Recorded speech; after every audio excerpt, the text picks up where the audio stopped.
votes and making legal challenges, and once all the legal challenges are made and the votes are counted, we'll have that done. We've still got 2 outstanding races in Georgia to determine the control of the Senate, and the committee will keep moving forward doing its work. We have next week social media oversight. I can't wait to have the social media CEOs come to the committee and explain themselves about their platforms. So that's November the 17th, and I think there's a lot of bipartisan support to take a hard look at social media platforms. The Earn It Act is still a business pending before the committee, and after the hearing we'll have a markup. But today we have Mr. McCabe, who is the number 2 at the FBI during Crossfire Hurricane. I think he's going to appear remotely. So I appreciate him coming, and what I'll do is make a brief opening statement. Crossfire Hurricane has been looked at in many fashions. The Inspector General's report found 17 policy violations regarding the way the Crossfire Hurricane operation was performed. The FISA court basically rebuked the FBI and the Department of Justice regarding the warrant application made against Carter Page. Every person that we talked to, been able to get a hold of, has said, if I knew then what I know now, I would not have signed the Carter Page warrant application. We'll take that topic up with Mr. McCabe. And counterintelligence investigations of political people, the committee needs to look long and hard at creating some new rules of the road. This won't be the last time foreign governments try to interfere in our election, and the Russians did, for sure. Try to interfere in the 2016 election. We'll see what happened in 2020. But also, you got to make sure that those involved in investigating campaigns have a even hand about it, and that whatever biases they have don't seep into the system so that one candidate gets treated differently than the other. And we're going to talk about that today with Mr. McCabe, that every allegation of a campaign being involved with foreign entities or trying to create an impression of involvement with foreign entities needs to be looked at, not just one side of the ledger.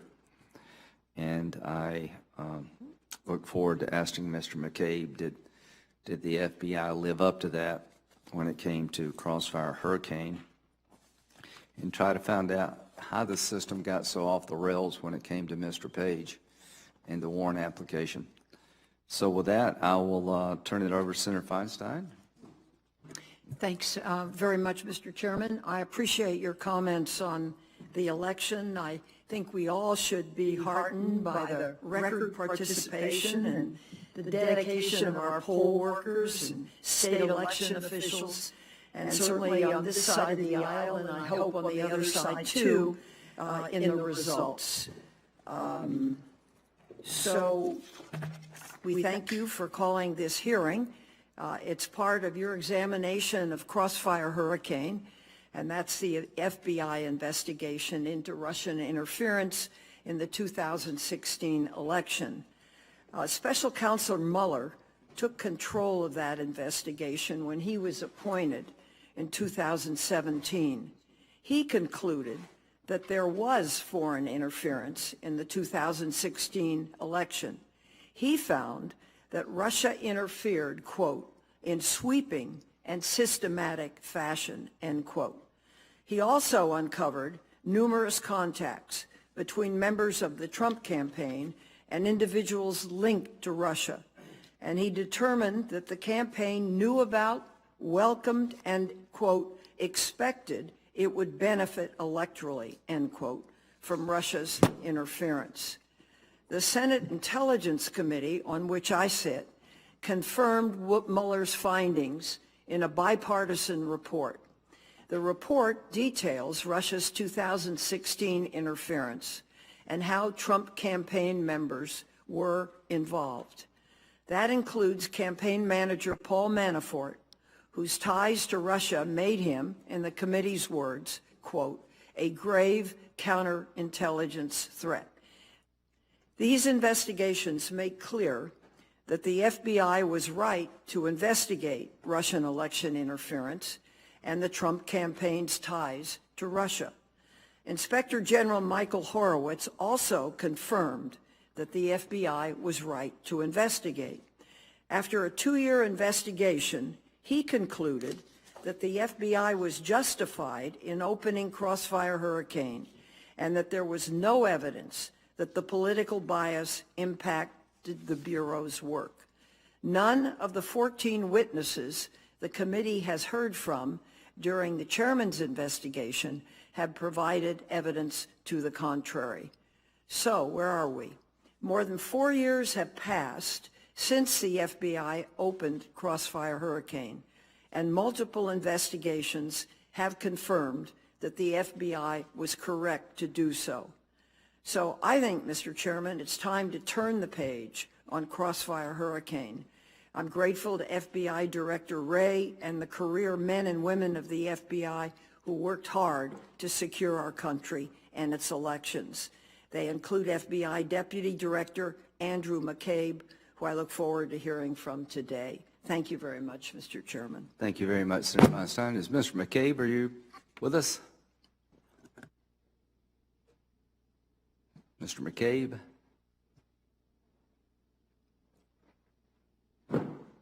Could you speak up, please, sir? Sorry, we're not getting any sound. Bear with us, Mr. McCabe. We'll see if we can fix this.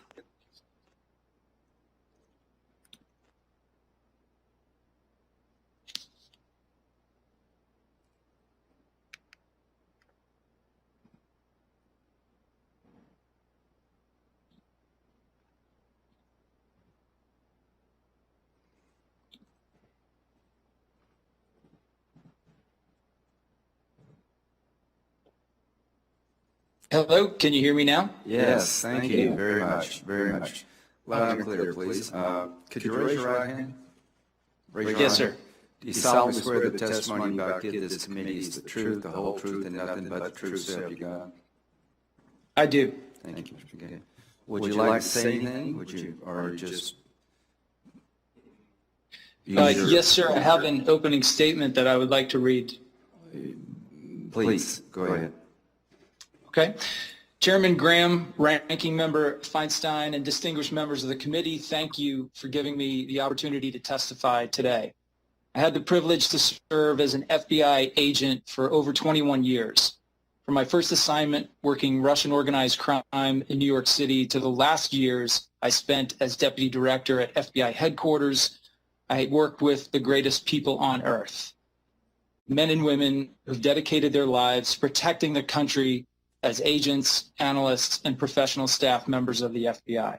I know FBI people as hardworking, dedicated patriots who are committed to the rule of law above all else. Their jobs are hard, sometimes dangerous, and often they are pushed beyond the limits of their experience into volatile, unpredictable situations.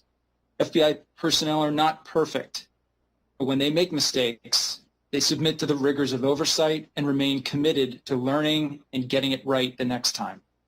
I was honored to be one of them. I was honored to lead them, and I am honored to discuss our work today. I've agreed to testify today about my knowledge of events related to the U.S. Department of Justice Office of the Inspector General report entitled Review of 4 FISA Applications and Other Aspects of the FBI's Crossfire Hurricane Investigation and the investigation into Russian interference in the 2016 presidential election. Because I was not permitted to consult the documents that may have refreshed my memory, to include my personal notes and my calendar, I may not be as precise and accurate as I otherwise would be. I appreciate the committee's flexibility in conducting this hearing virtually rather than in person. While I continue to believe an in-person appearance is a better vehicle for a fair and vigorous oversight hearing, the current status of the COVID-19 pandemic compels me to be extremely cautious about where I go and what I do. My wife is a frontline first responder who takes care of children and their families in our local emergency room.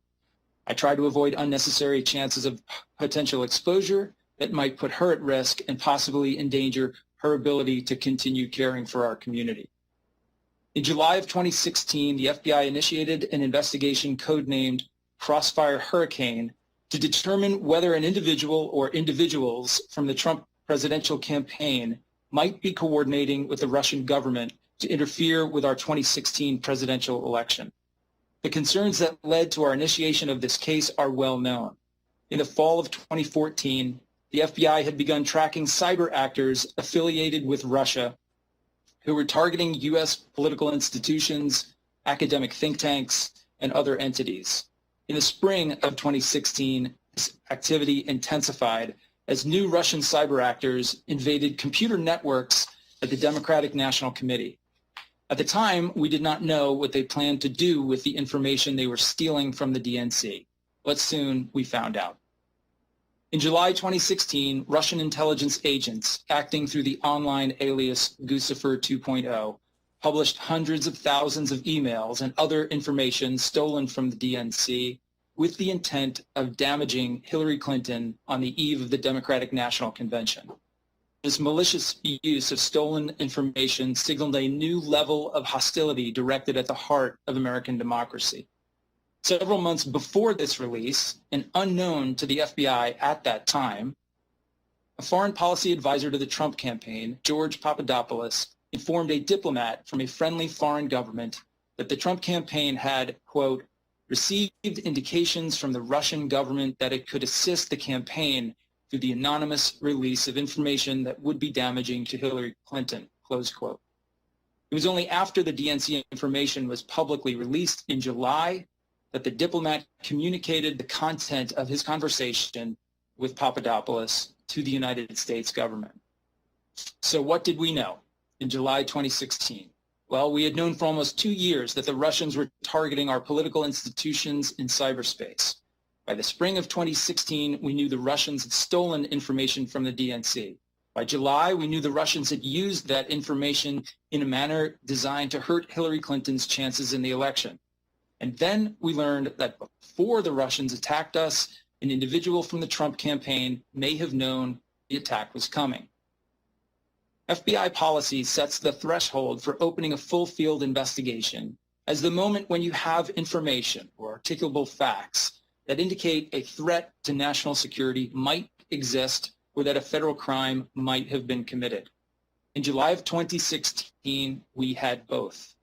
Russian intelligence services attacking our democratic process, possibly in coordination with the presidential campaign. We opened a case to investigate and try to mitigate that threat and to find out what the Russians might have done. Let me be very clear. We did not open a case because we liked one candidate or didn't like the other one. We did not open a case because we intended to stage a coup or overthrow the government.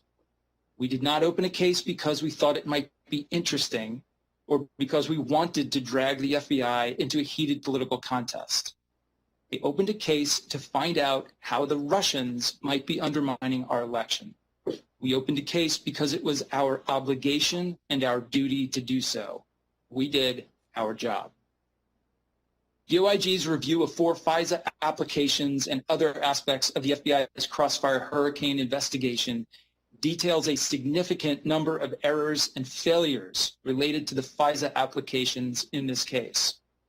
I agreed to be interviewed in connection with the IG's investigation, and I have reviewed the report. I was shocked and disappointed at the errors and mistakes that the OIG found. To me, any material misrepresentation or error in a FISA application is unacceptable, period. The FBI should be held to the standard of scrupulous accuracy that the court demands.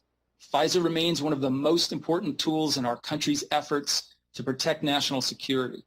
The FBI is the custodian of that tool. I fully support every effort to ensure the FBI's use of FISA maintains the high standards that the court and the American people demand and deserve. This commitment to the rule of law, acknowledging our mistakes, and doing everything possible to ensure that they are corrected, well, these are the reasons I am here today. They are the same reasons I have cooperated fully with every interview, hearing, and oversight effort requested of me, both while I served and since I've left the FBI.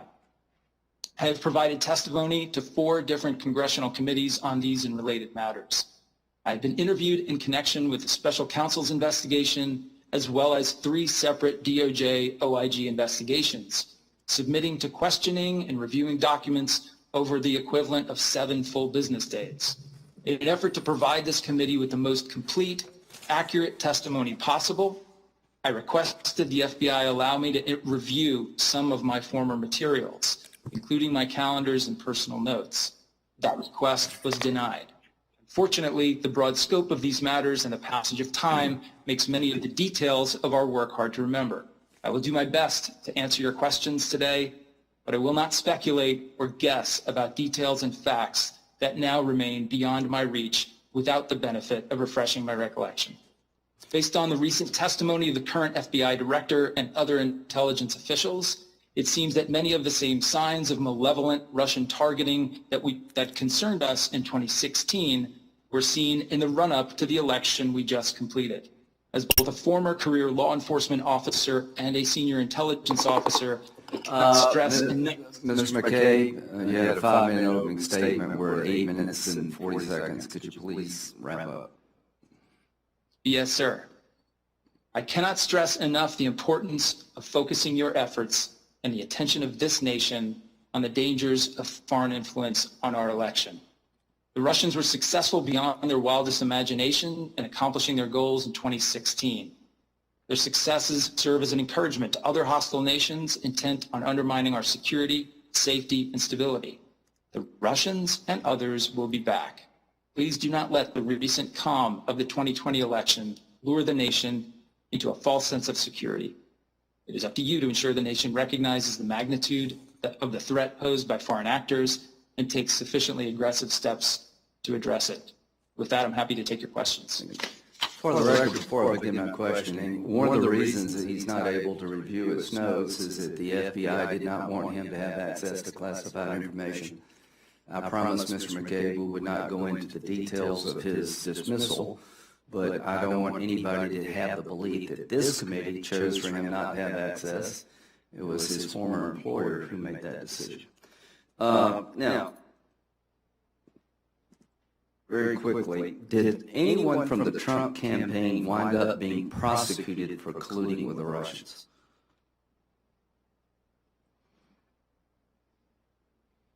Senator, it's my understanding, the results of the Mueller investigation, that no one was prosecuted for criminal conspiracy involving activity with that would include Mr. Papadopoulos, is that correct? Mr. Papadopoulos, to the best of my recollection, was prosecuted for making false statements to FBI agents. Thank you. All right, let's make sure that the FBI treated both sides fairly. Senator Feinstein suggested it was right to open up the investigation against the Trump campaign. You say it was right, it was your duty. Let's look at the entire record of the 2016 election and see how even-handed the FBI was.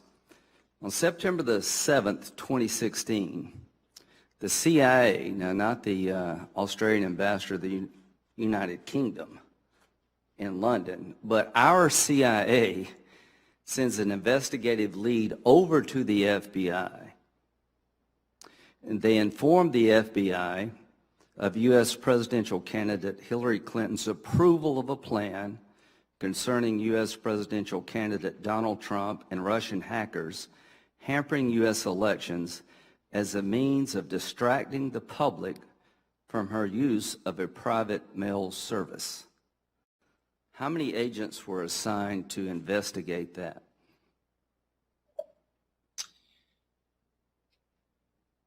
Senator, if you are referring to the memorandum, the raw intelligence memorandum recently declassified by the DNI, I have read that memorandum, and I don't understand it to be a request for investigative activity.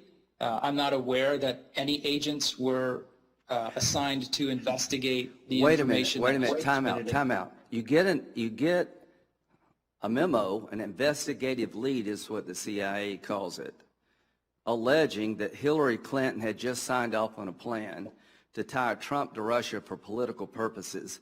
How many people looked at that? How many agents were assigned to see if it was true or not? Did you know about it? Did you know about it? I was not aware of that memorandum. Wait a minute, time out. You get a CIA memo, investigative lead memo, suggesting that the Democratic candidate for president, Hillary Clinton, is trying to divert attention from her email server problem by casting aspersions against the Trump campaign being connected to Russia, and you didn't know about it. How is that possible? Senator, I'd like to explain to you how that's possible. Who did it go to? Who did it go to? I will. I just want to make sure if he understands who it went to. Who did the memo go to?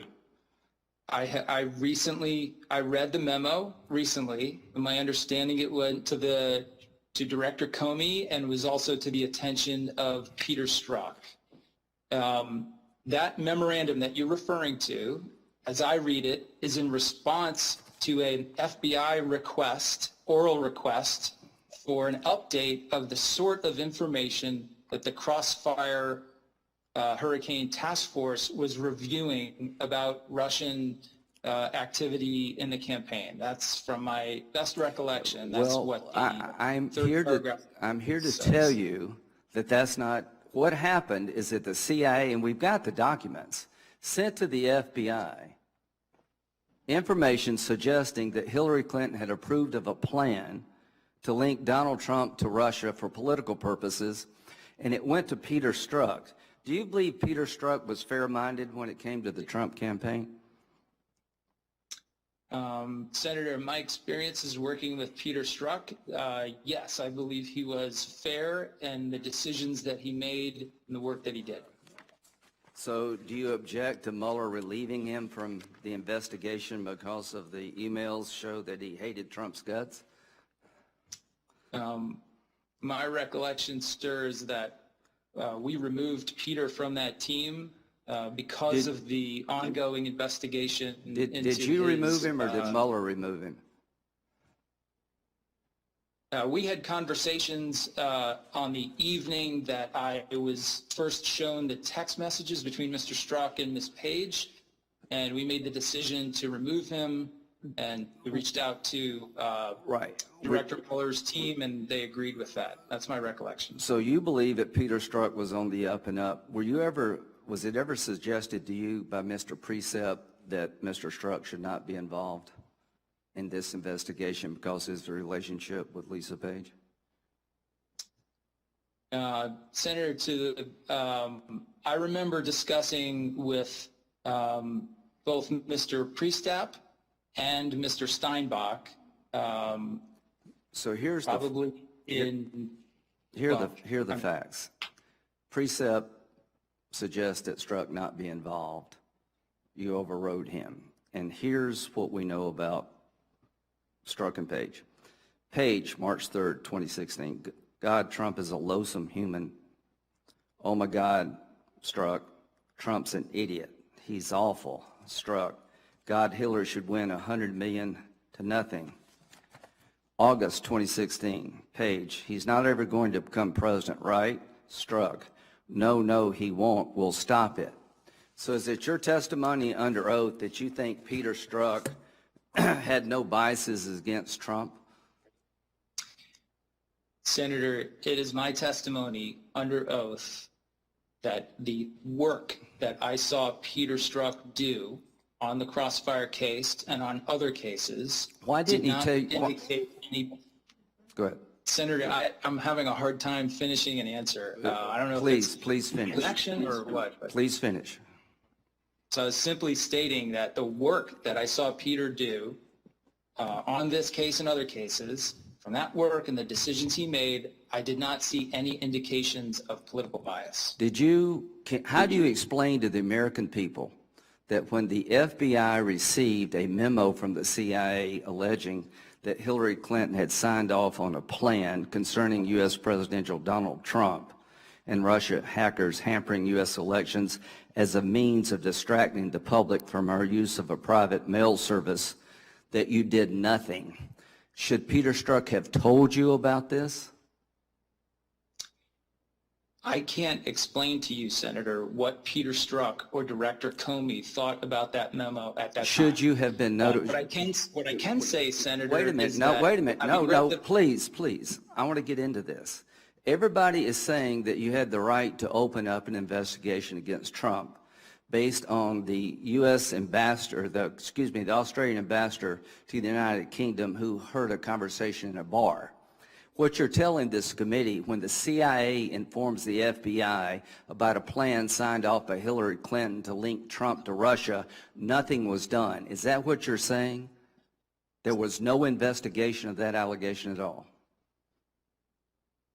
What I'm saying, Senator, is it is not clear to me that there's an allegation of criminal conduct in that memorandum. That is based on my current reading of it. I did not see it at the time. I can't tell you what others thought. A counterintelligence investigation is what was opened up against Trump, not a criminal investigation. Is that true?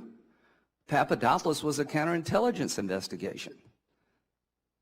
The case against Mr. Papadopoulos was a counterintelligence case. So if you're going to have a counterintelligence investigation opened up against the Trump campaign based on a conversation by the Australian ambassador to the United Kingdom based on a bar conversation, you're telling me that's legit, and you put all the resources for 2.5 years to run that down, but you're telling this committee when our own CIA suggests that Hillary Clinton signed off on a plan to link Trump to Russia for political purposes, you didn't do a damn thing. Is that your testimony? No, sir, that's not my testimony. Well, what happened? My testimony, I'm happy to explain to you how we thought about the issue with Mr. Papadopoulos. No, that's not my question. No, my question is, why did the FBI not open up an investigation based on the CIA input?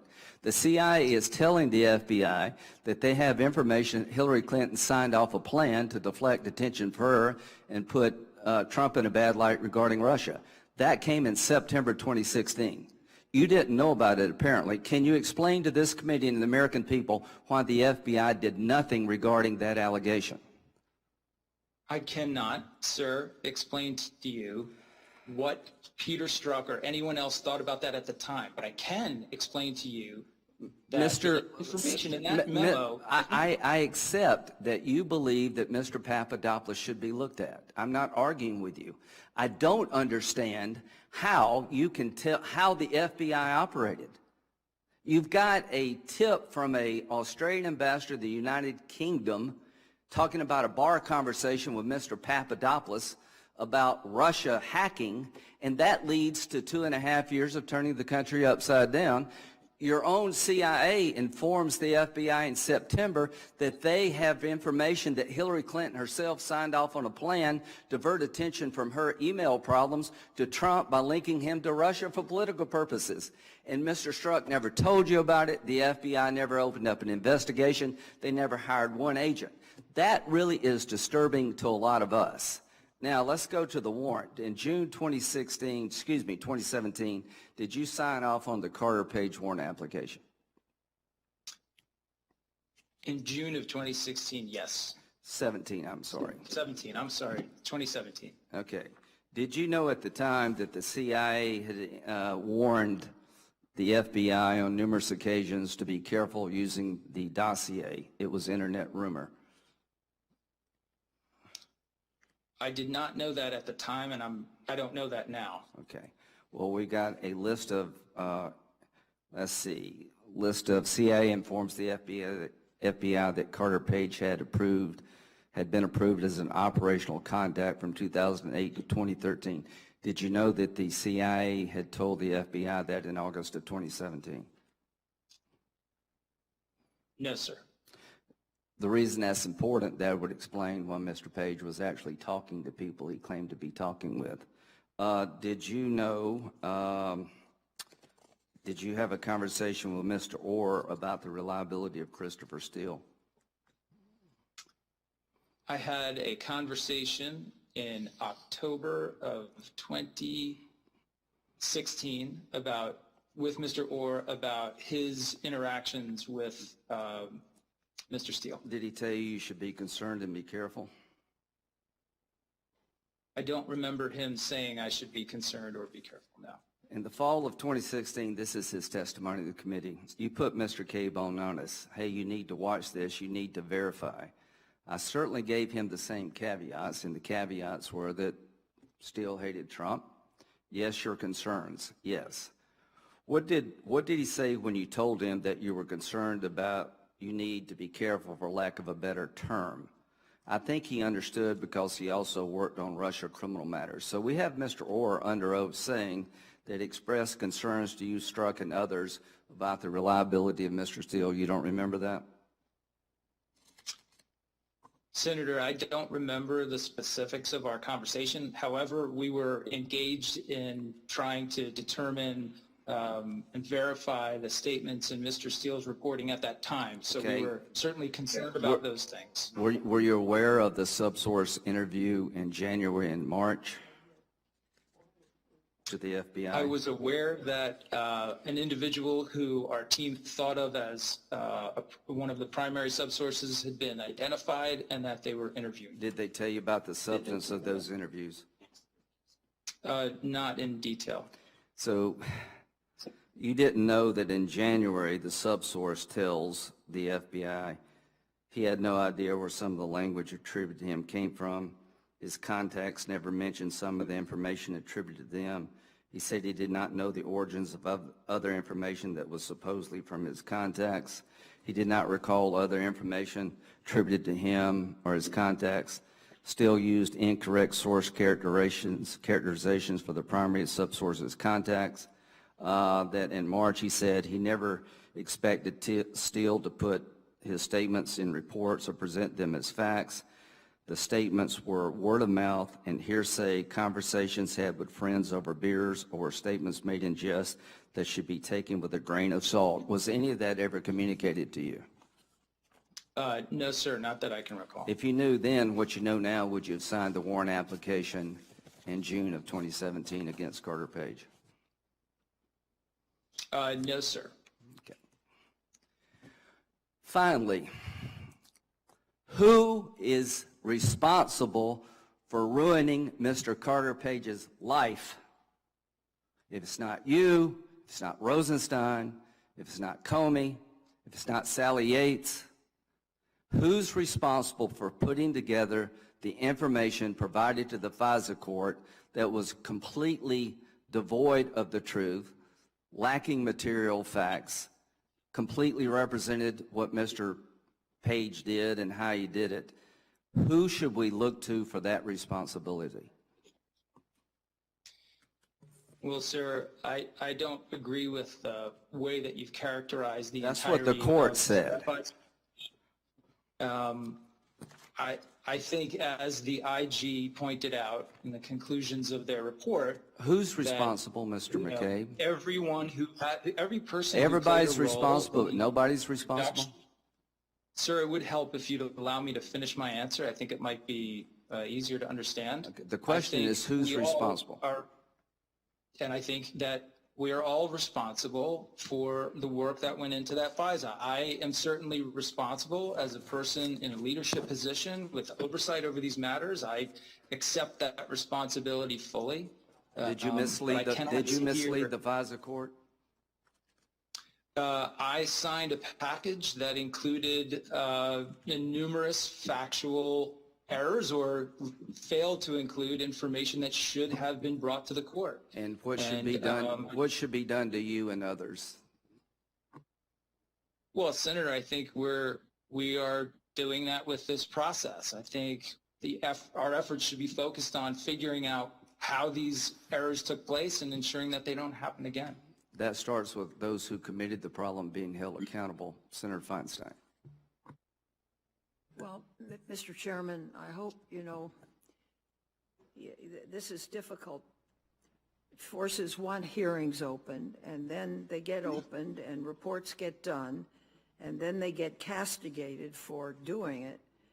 And in his 434-page report, IG Horowitz confirmed that the FBI had a legitimate reason to open the Crossfire Hurricane investigation. Attorney General Barr disagreed with the IG's finding and has since referred to it as the bogus Russiagate scandal. So this is the first time I have heard this kind of thing happening. And one witness told the IG that, quote, it would have been a dereliction of duty and responsibility of the highest order not to investigate. Do you agree with that?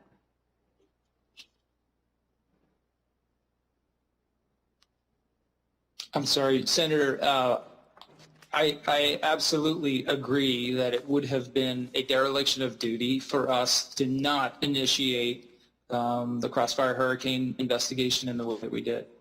Now, as I understand it, it was a counterintelligence investigation into Trump campaign ties to Russia.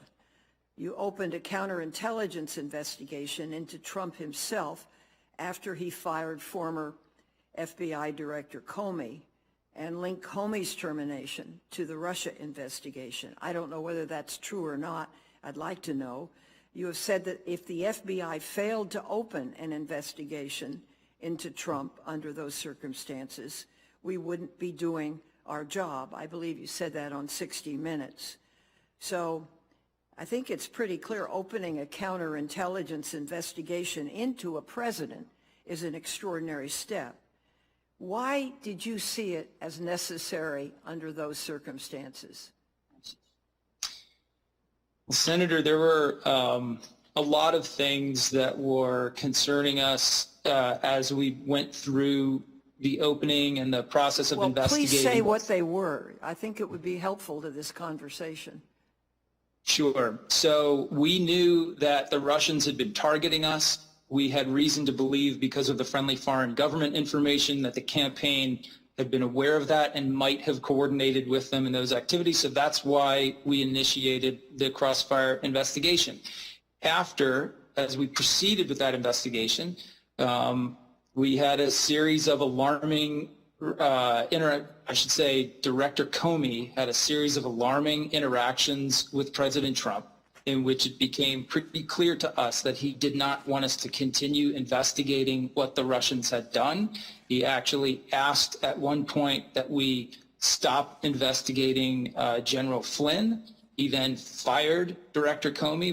He also asked that we state publicly that he was not under investigation. When we didn't do that and we didn't close the investigation on General Flynn, he fired Director Comey.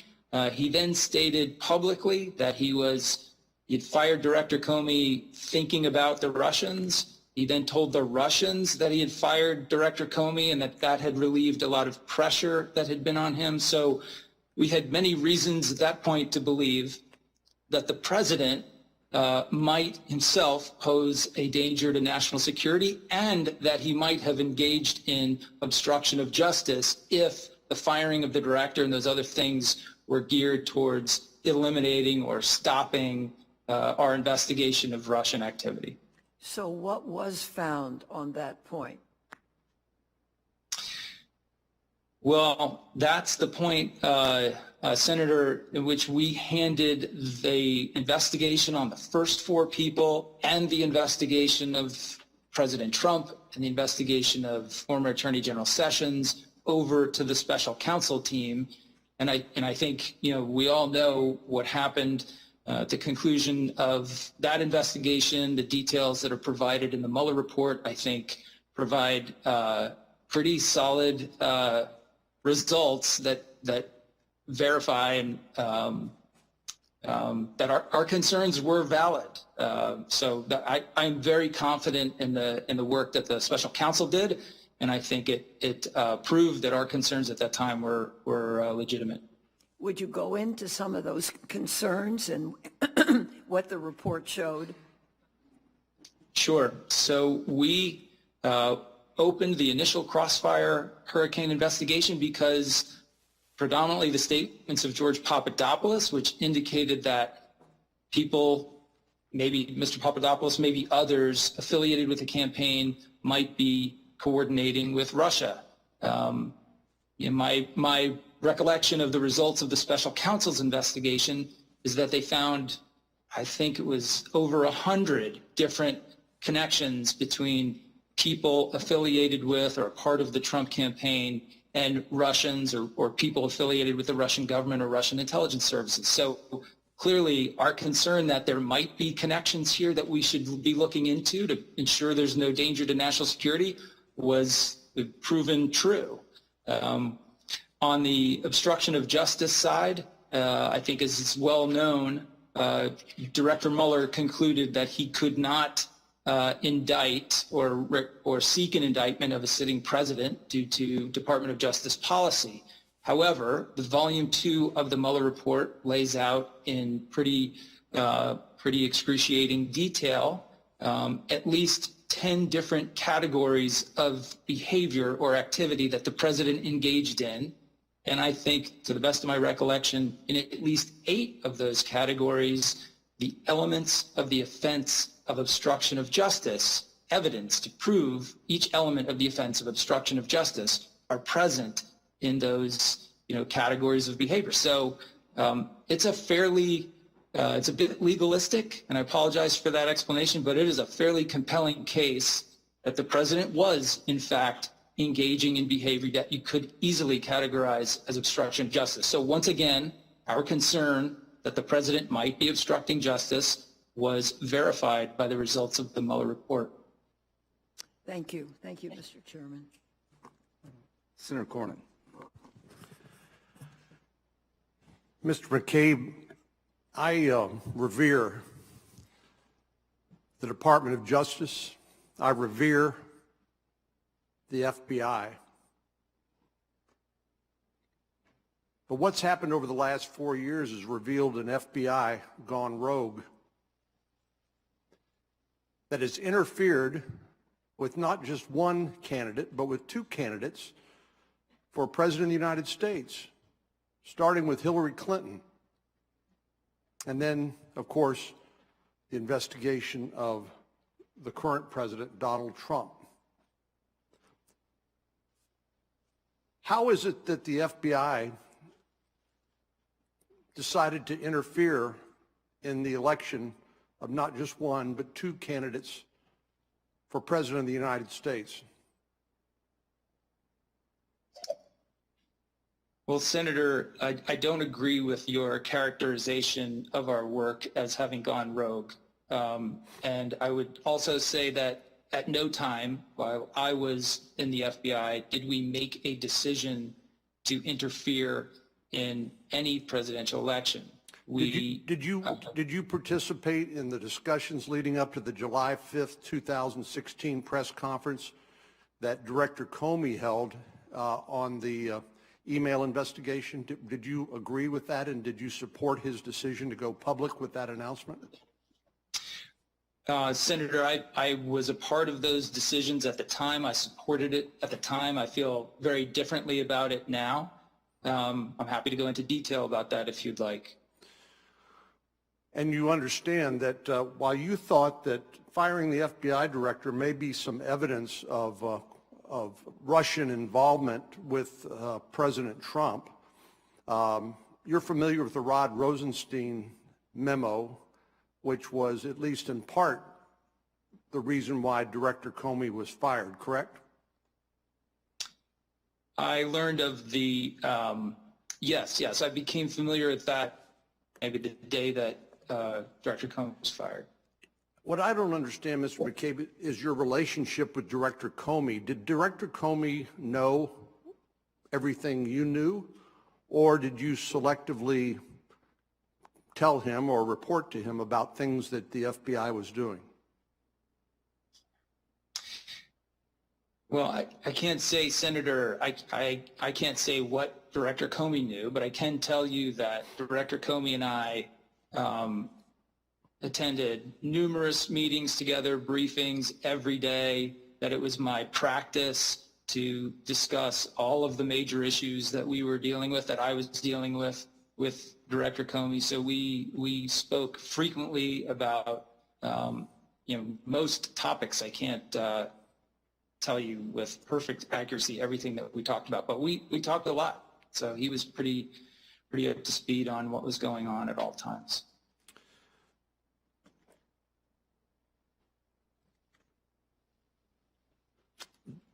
Did you or Director Comey consult with Attorney General Lynch or Deputy Attorney Sally Yates about the counterintelligence investigation of the Trump campaign? Yes, sir. Our team met with the folks, the DOJ leadership of the National Security Division, within a day or so of opening the Crossfire Hurricane investigation, and informed them of what we had done and what we thought about the case and the people who were being investigated.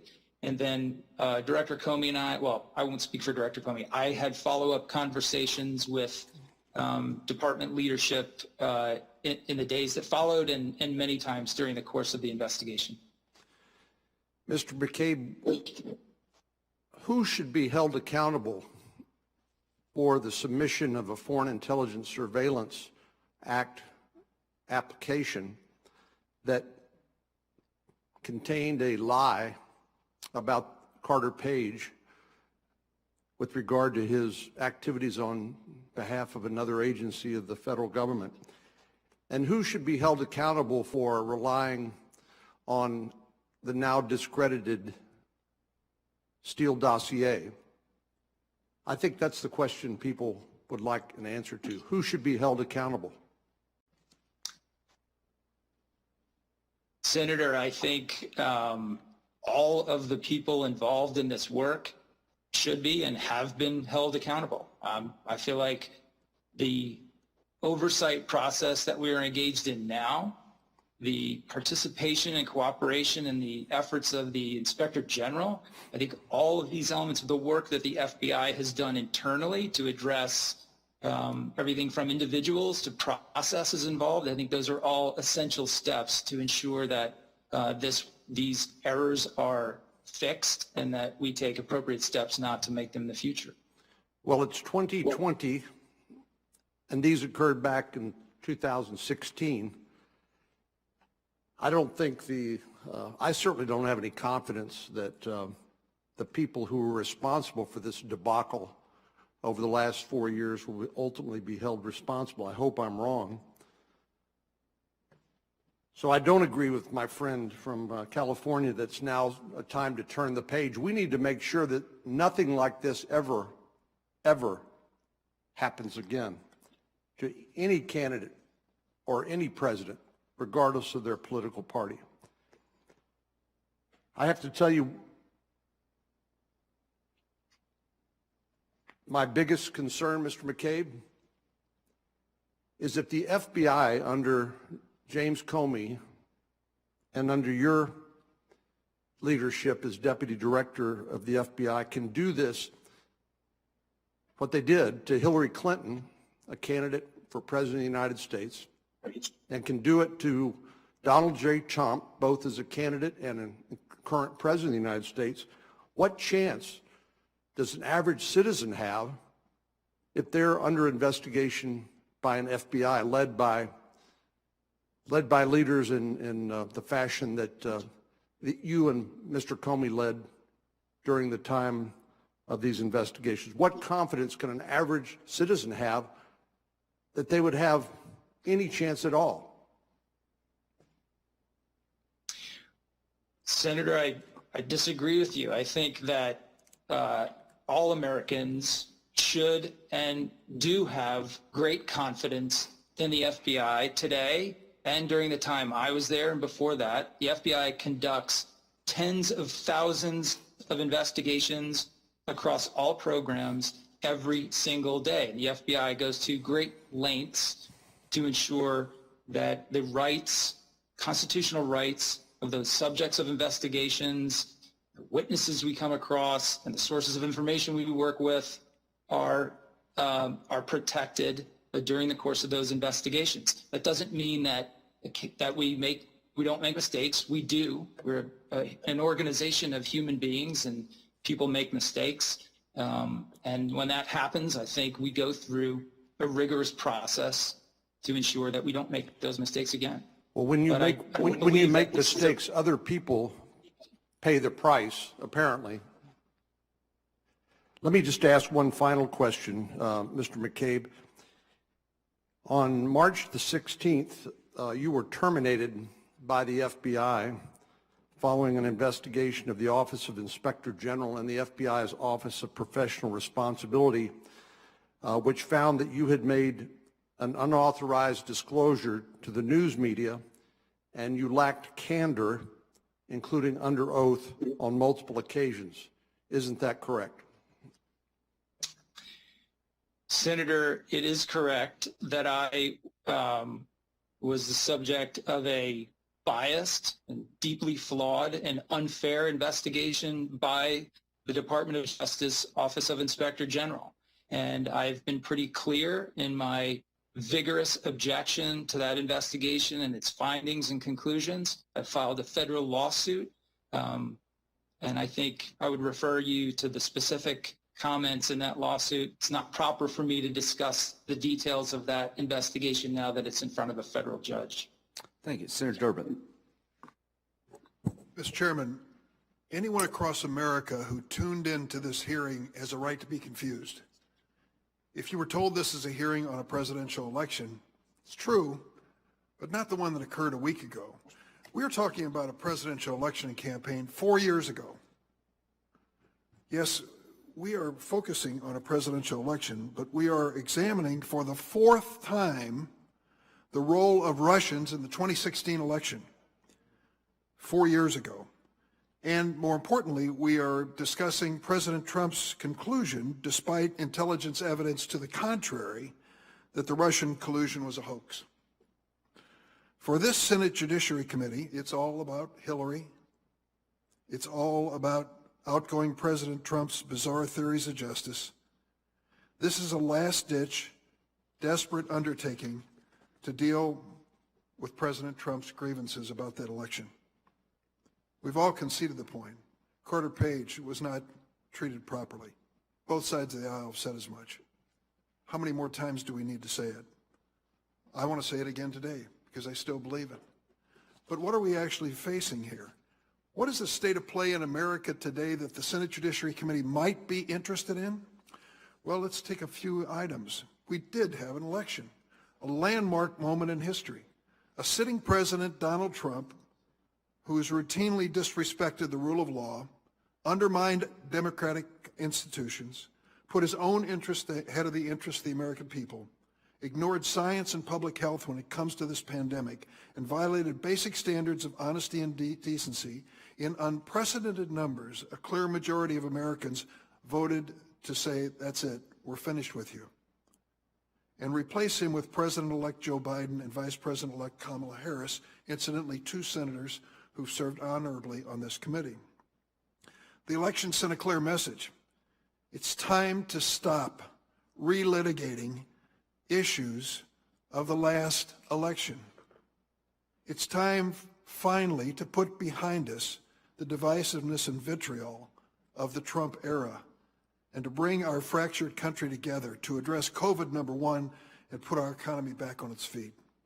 But here we are today, 7 days after that election, and our committee is holding another partisan hearing to advance President Trump's theories. This is the 4th hearing this year on the last administration, the previous administration's Justice Department, in response to President Trump's repeated calls to investigate the investigators and to try to rewrite the story of Russia's involvement in the 2016 campaign.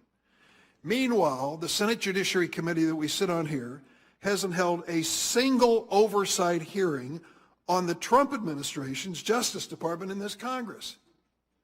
Any issues we might want to raise? I can think of a few. Perhaps we might even investigate the Department of Homeland Security and their zero tolerance policy. I regret what happened to Carter Page, and I've said so before, but I also regret what happened to 2,200 infants, toddlers, and children who were physically removed from their parents by the zero-tolerance policy of the Trump administration, and the fact that 545 of those children still are in an abandoned status today. 545. So my question, as has been asked to the witness before us today, is who should be held responsible? Why wouldn't the Senate Judiciary Committee even care to have a hearing? Why wouldn't the Immigration Subcommittee, which I am a ranking member on with the senator from Texas, even have one hearing on that issue? None. But this is the fourth hearing we're having, going back over this well-plowed ground. There are some timely issues related to the Department of Justice we might even have considered today. Let me give you one. Yesterday, Attorney General Bill Barr issued a memo authorizing federal prosecutors to, quote, pursue substantial allegations of voting and vote tabulation irregularities prior to the certification of elections. The Attorney General's memo represents another instance of his sacrificing the reputation of the Department of Justice to serve the political interests of President Donald Trump. Attorney General Barr is clearly attempting to fabricate a veneer of legitimacy for the baseless claims of voter fraud made by President Trump and his supporters. And he's doing so by overriding long-standing Department of Justice policies that were put in place to prevent this very type of political interference in an election season. Let me tell you what the previous guidelines that previous attorney generals honored said. Quote, public knowledge of a criminal investigation could impact the adjudication of election litigation and contest in state courts. Accordingly, it is the general policy of the Justice Department not to conduct overt investigations. End of quote. Attorney General Barr jettisoned that standard yesterday. The Barr memo prompted the Department of Justice Director of Election Crimes Branch to resign from his position. An issue the Senate Judiciary Committee might want to be concerned about? No, I'm sorry. We're back relitigating the 2016 election. We're going to go through that all over again, maybe a fifth time, instead of asking pertinent and relevant questions about what's happening today. Mr. Richard Pilger, who resigned from that position, noted that Barr's memo, quote, abrogated the 40-year-old non-interference policy for ballot fraud allegations in the period prior to elections becoming certified and uncontested, end of quote. When General Barr came before me in my office, I asked him point blank, why do you want to be Donald Trump's Attorney General? Well, he said, you should have seen the list of other people who might have been also considered. I thought that I should step in at that point. And secondly, he said, I want to preserve the reputation of the Department of Justice. Is there anyone on or off this committee who believes that General Barr's actions yesterday preserve the integrity of the Department of Justice, where baseless claims are being made about voter fraud? Do you know what the litigants' record is in court since the election, protesting the outcome of the election? 0 for 10. They have no evidence whatsoever of election fraud. If they did, they would certainly bring it forward. I want to close by thanking former President George W. Bush of Texas for stepping up and doing the honorable thing and acknowledging to now President-elect Joe Biden that he did win, that he will be the next president, and he, President Bush, as a proud Republican, thought that that was time for him to step up for the good of the Republic. I yield. Thanks, Senator Durbin. I would like to respond to some of the comments you made about the committee, what we're doing and why. Number one, we are going to investigate how the Carter Page warrant application was submitted numerous times to the FISA court with inaccurate information. I think it's important to have every person who signed it say, if I knew then what I know now, I wouldn't have signed it. To me, it's actually pretty stunning. And the committee in September the 29th received information for Director Radcliffe that in September of 2016, September the 7th, the CIA informs the FBI that candidate Hillary Clinton approved of a plan concerning U.S. presidential candidate Donald Trump and Russia hackers hampering U.S. elections as a means of distracting the public from her use of a private mail server And if you go look at the classified information, there's more there. And I guess what we're saying is that you accept without any doubt that the FBI should have looked at all things Trump based on Papadopoulos, that it would have been a dereliction of duty not to do so. What we're suggesting is that when the CIA informs the FBI that Hillary Clinton may have signed off on a plan to link Trump to Russia for political reasons, nobody did anything. There wasn't an investigation opened. Mr. McCabe didn't even know about it. The FBI director says it didn't ring a bell. The person it went to was Peter Strzok, who was incredibly biased against President Trump. So I guess what we're saying, if you believe it would have been a dereliction of duty not to look at Trump based on a statement by the Australian ambassador to the United Kingdom regarding a bar conversation in London that led to everything we've dealt with for 2.5 years, we were wondering, just out loud here, how could you ignore the CIA information provided to the FBI that the Democratic candidate for president signed off on a plan to link Trump to Russia for political reasons, which may explain some of the garbage of Crossfire Hurricane? Now, you're okay with that. We're not. You're absolutely, perfectly fine with the fact that the Democratic candidate for president of the United States in 2016, the CIA had information she signed off on a plan to link the Republican candidate to Russia for political purposes, and nobody did anything. You're absolutely fine with that. We are not. That is a big deal to me, because this won't be the last election we'll ever have. And you can't live in a country this way. You can't live in a country where they take a CIA lead and put it in the garbage can, and nobody do anything. That's just not fair to this country. That's got to stop. You can't have two standards. Will you help me make sure Mueller doesn't get fired? Yes. Mueller got to do his job. Well, here's what we're upset about. Nobody took allegations from the CIA seriously about Hillary Clinton's effort to sign off on a plan. It may not be true, but somebody should have looked at it. Nobody cared over there.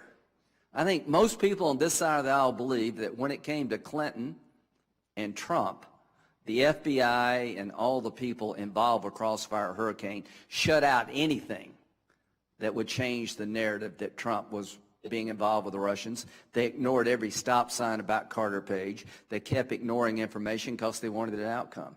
And they didn't lift a finger to investigate a lead from our own CIA.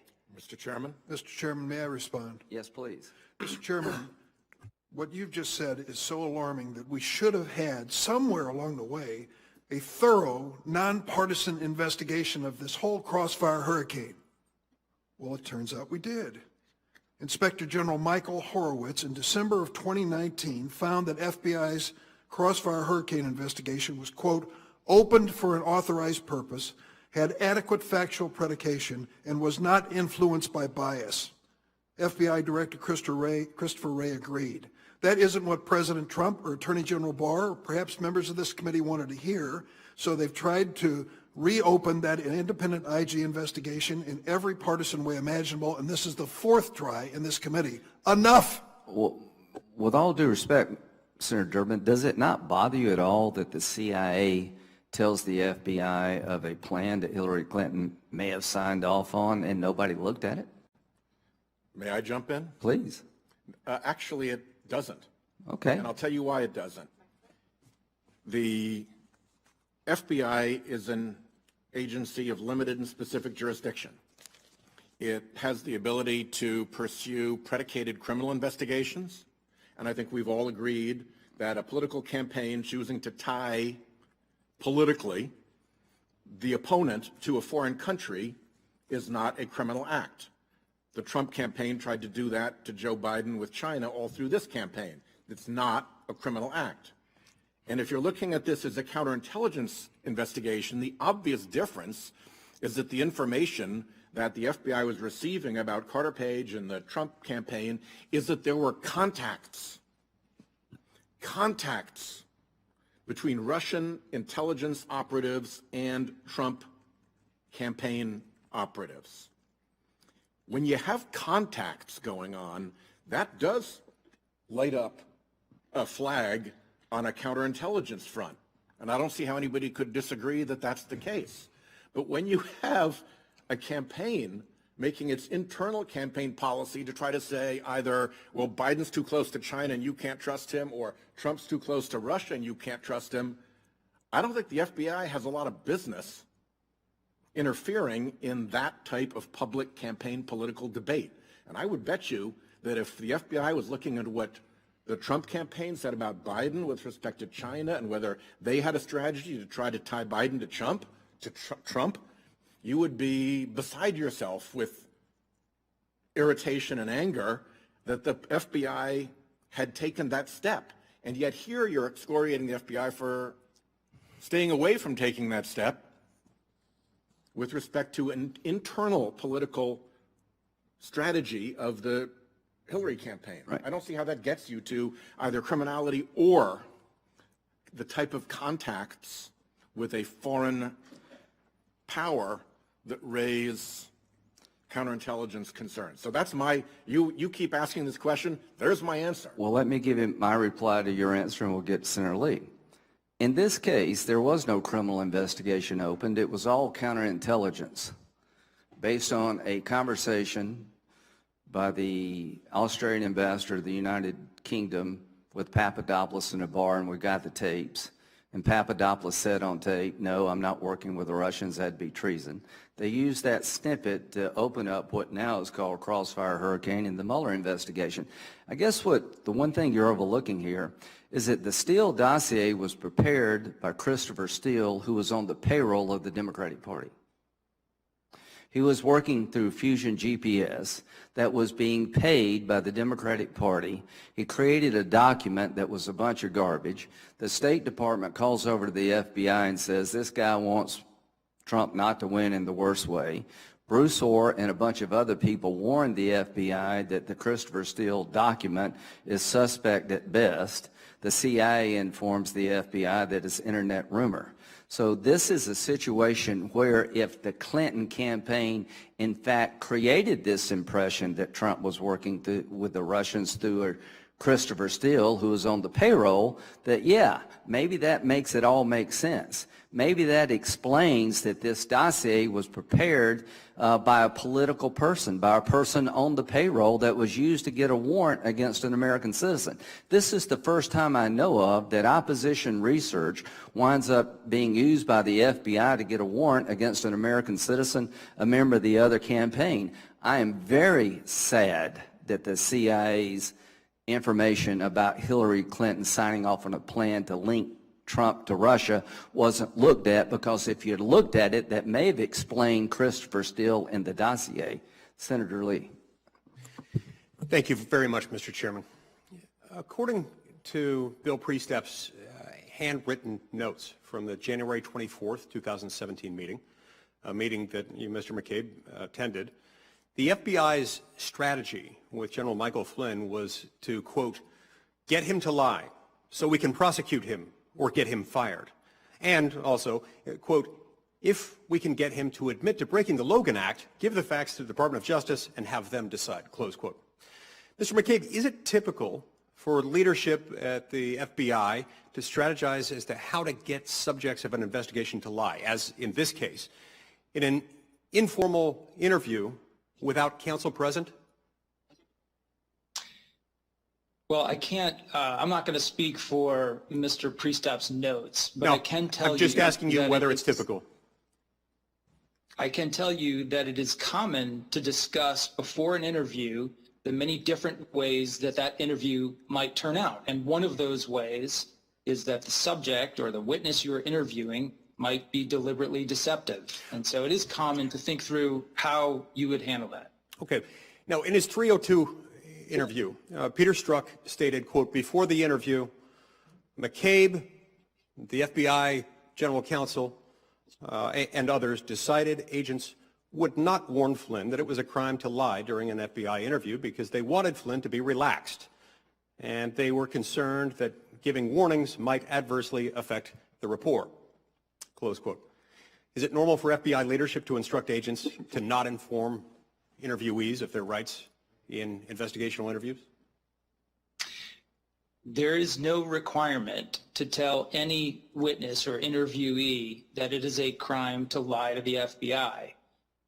It is very common for agents and their supervisors to discuss how they're going to handle these different elements of an interview before they go in and do it. But I assume you don't do that all the time, and one of the reasons you don't do that all the time is because you rely on informal interviews. You get a lot of information out of them, and if you're constantly warning them in advance and making them feel like they're targets, that's a problem. But it also can become a problem, and it invariably does, when people in an informal interview are lured into an informal interview with one set of expectations that you've created for them, and you routinely dash them.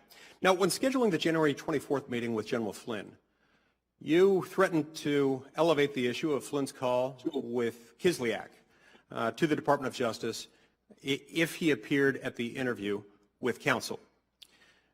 Statements made by General Flynn during this very same interview, where you advised him to appear also, were used as the basis for his prosecution.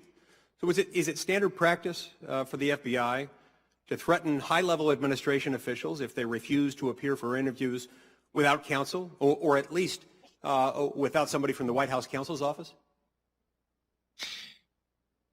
Well, the premise of your question is absolutely false. I did not threaten General Flynn with anything. General Flynn and I, during a very short conversation, I asked General Flynn if he wanted to have a representative from the White House counsel's office or his own attorney attend the interview, and I simply told him that if that were the case, that I would need the agents to also bring an attorney from the Department of Justice. Yep. General Flynn very quickly replied that he didn't want to bring an attorney to the interview, which is certainly his right, and we proceeded in that way. Okay. I'm looking at your notes regarding your conversation with General Flynn. Quote, I explained to Lieutenant General Flynn that my desire was to have two of my agents interview him as quickly, quietly, and discreetly as possible. He agreed and offered to meet with the agents today. We had some discussion about timing and ultimately agreed to conduct the interview at his office in the White House at 14:30 this afternoon. I explained that I thought the quickest way to get this done was to have a conversation between him and the agents only. I further stated that if General Flynn wished to include anyone else in the meeting, like the White House counsel, for instance, that I would need to involve the Department of Justice. He stated that this would not be necessary and agreed with the agents without any additional participants. That, to me, at least carries a certain suggestion. Now, based on Sally Yates's 302, Director Comey admitted that he would have informed the Obama White House Chief of Staff, Dennis McDonough, if this were occurring under analogous circumstances with President Obama and President Obama's National Security Advisor. So why this disparate treatment? Why would you have one standard where you would inform the Chief of Staff in one instance, but not in another administration? Well, sir, I can't speak for why Jim Comey, what Jim Comey thought about that at the time. I'm not aware of that. Okay. Mr. McCabe, we've hauled in a few different people to talk about the Crossfire Hurricane investigation in front of this committee. And so far, we haven't been able to get a single straight answer to some critical questions, including who in leadership at the FBI or at the Department of Justice knew about the serious flaws contained in the Carter Page FISA warrants before the original application was submitted on October 21st, 2016. Also, who knew by the time that the first renewal was submitted on January 12th, 2017? Or how about the second renewal on April 7th, 2017? And most importantly for today's purposes, who knew when you signed the third renewal on June 28th, 2017? Nobody seems to be telling us anything. Now, back in August, Deputy Attorney General Sally Yates told this committee that she had no idea where critical factual errors in the initial Carter Page application. She had no idea that those were there. A few weeks ago, Director Comey told this committee that he didn't know about the errors when he signed the initial applications and the subsequent renewals. And now you've told this committee what? What is your answer to these questions? Tell me what you were aware of as of those dates. Well, I've been pretty clear that I was not aware of the errors that are identified in the IG's report or any other errors that were present in the package that I signed in June of 2017. Mr. Chairman, my time's expiring. Could I get an additional 2 minutes? I think I can wrap this up in that time. Thank you. Now, you've stated in your written testimony that, quote, FISA remains one of the most important tools in our country's efforts to protect national security.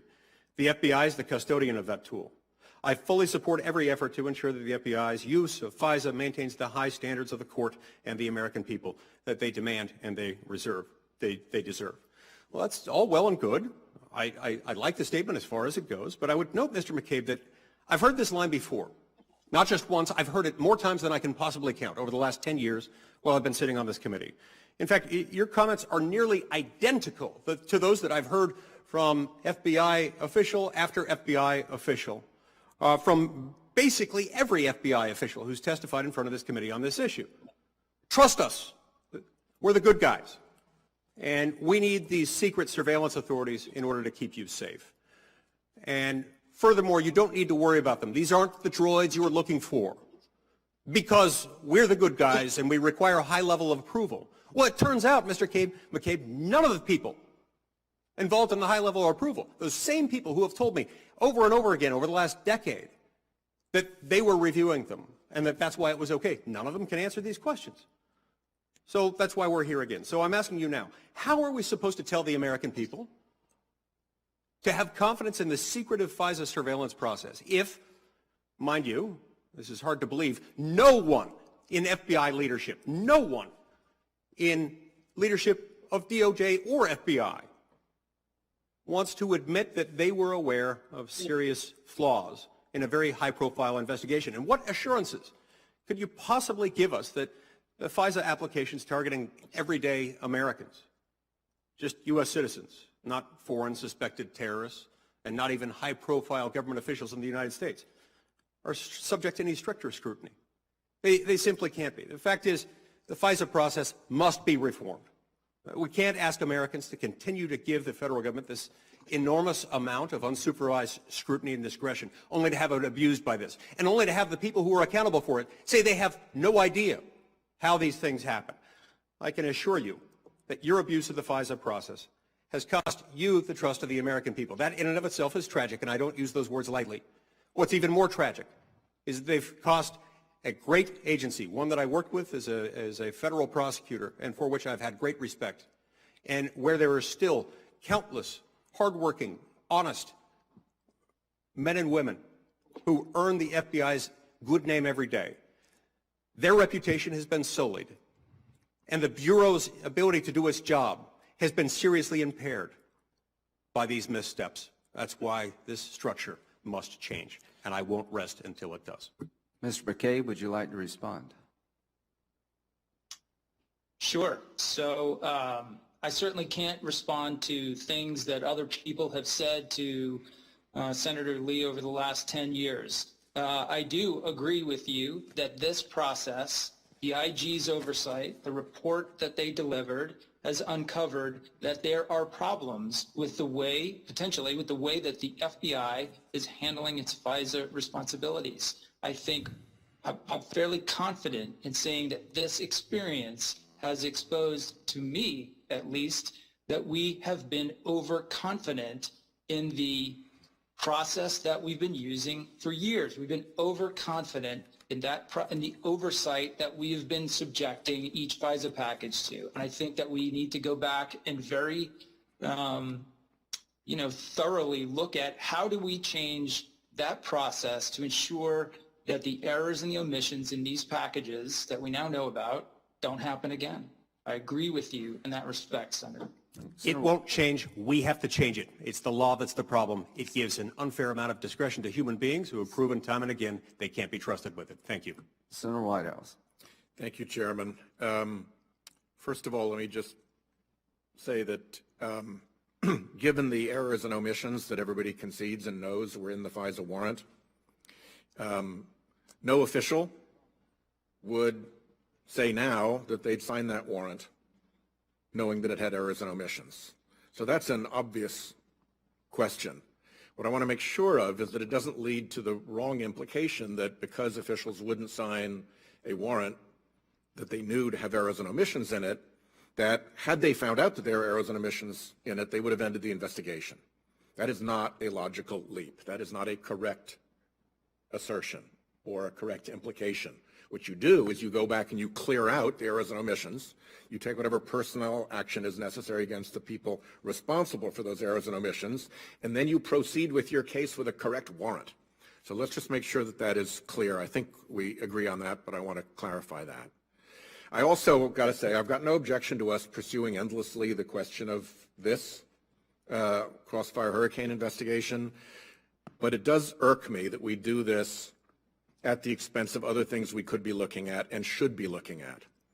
If you haven't read Judge Gleason's brief for a federal judge in the Flynn case, it's one of the most astonishing pieces. First of all, it's just an amazingly good piece of legal writing. So if you're a law student out there or a young lawyer, go read it just to watch the skill of a terrific advocate at work. But the allegations and concerns that a retired federal judge on behalf of a sitting federal judge has made about the Department of Justice are unprecedented. And what attention have we given that? None.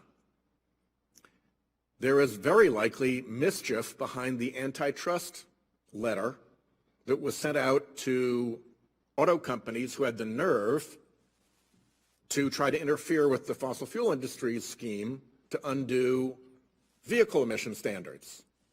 There's no support for that. It's since been withdrawn. The hearing continues to be postponed, and I still have got zero evidence or information in relation to my requests about that. We have what appears to have been a tanked FBI investigation in the Kavanaugh hearings, and I've asked questions about that, to which I've had no answer whatsoever. We've had multiple resignations in protest by career DOJ officials under Attorney General Barr, and we can't get any answers to what's going on behind those resignations in protest. And now 2 federal courts have written official opinions, decisions, excoriating the work of the Office of Legal Counsel, and nothing on that. So we're highly selective in what we choose to look into, and we've been extremely solicitous of the stonewalling and non-responsiveness of this Department of Justice. Well, guys, we're about to go into a Biden Department of Justice. And if the standard you want to set is that the Department of Justice doesn't have to answer any letters, doesn't have to answer any QFRs, only does things for the majority party, congratulations, because you've done a really good job of setting that precedent in this committee. You have allowed an effective policy at the Department of Justice and the FBI of non-responsiveness. And I'll tell you how bad it is. The chairman actually brought the Deputy Attorney General into a meeting with me. Thank you for that courtesy, at my request, because we were getting no answers to QFRs, no answers to letters, just a complete blow-off. If I recall correctly, that meeting was in June. You know how many answers I've gotten since June? After that meeting with the Deputy Attorney General about unanswered questions? None. 0. So you all have set one heck of a precedent if you think you're going to come back with questions about the Biden Department of Justice. You have set a precedent that the Department of Justice and the FBI don't have to answer our questions. And that if you're in the majority, that's cool. You're just going to let that ride. So I have to take this opportunity to ask some back questions to a former FBI official, because we don't have that. So let me ask Mr. McCabe, the FBI does pretty much everything by policy and procedure, in my recollection as a U.S. attorney working with FBI agents. Were there FBI policies and procedures related to how a tip line operates? Yes, sir. Yeah, there are policies about that. And where would I go to find those policies and procedures? I was able to find one statement on the internet. Are you aware of other places that we should go to look more specifically, since we haven't been able to get straight answers? I don't know if I can give you the perfect place to look, but the tip line, the way the FBI handles tip lines has changed a lot in the last 5 or so years. So they're all managed centrally out of our facility in West Virginia. That kind of handles all the incoming calls and then sends leads or information, directs it to the field offices that would be responsible for following up on those things. So who has authority to set one up? Who makes the call? An agent says, I want a tip line on this case. Where does that decision travel through the FBI? You don't get a tip line in every case. You get tip lines in some cases. Why? How does that work? Typically, the Office of Public Affairs would be involved in that suggestion and that kind of, hey, if it's a particular case that we think requesting the public's active involvement will help. So the agent would ask his agent in charge, and the agent in charge would clear it with the Public Affairs Office, and then the process for a tip line kicks in? That's the best of my recollection, sir. Okay. And then once the tip line is up and running and information starts to come in, what does it look like when you're going through those tips? Obviously, a lot of them are going to be just nutty people calling in. Some of them are going to have very significant evidence potentially in them, and you're going to have to go and dig into that. Who oversees that to make sure that that is legitimate and that evidence is actually being dug out of a tip line call? So those calls, once the line is set up, those calls would go into our Criminal Justice Information Services Division in West Virginia, and the telephone the operators, the specialists who answer those calls, have a process for how they memorialize the information that comes off that tip and who it gets sent to, and whether it should be brought to someone's attention immediately if it's something that involves possibly a threat to life.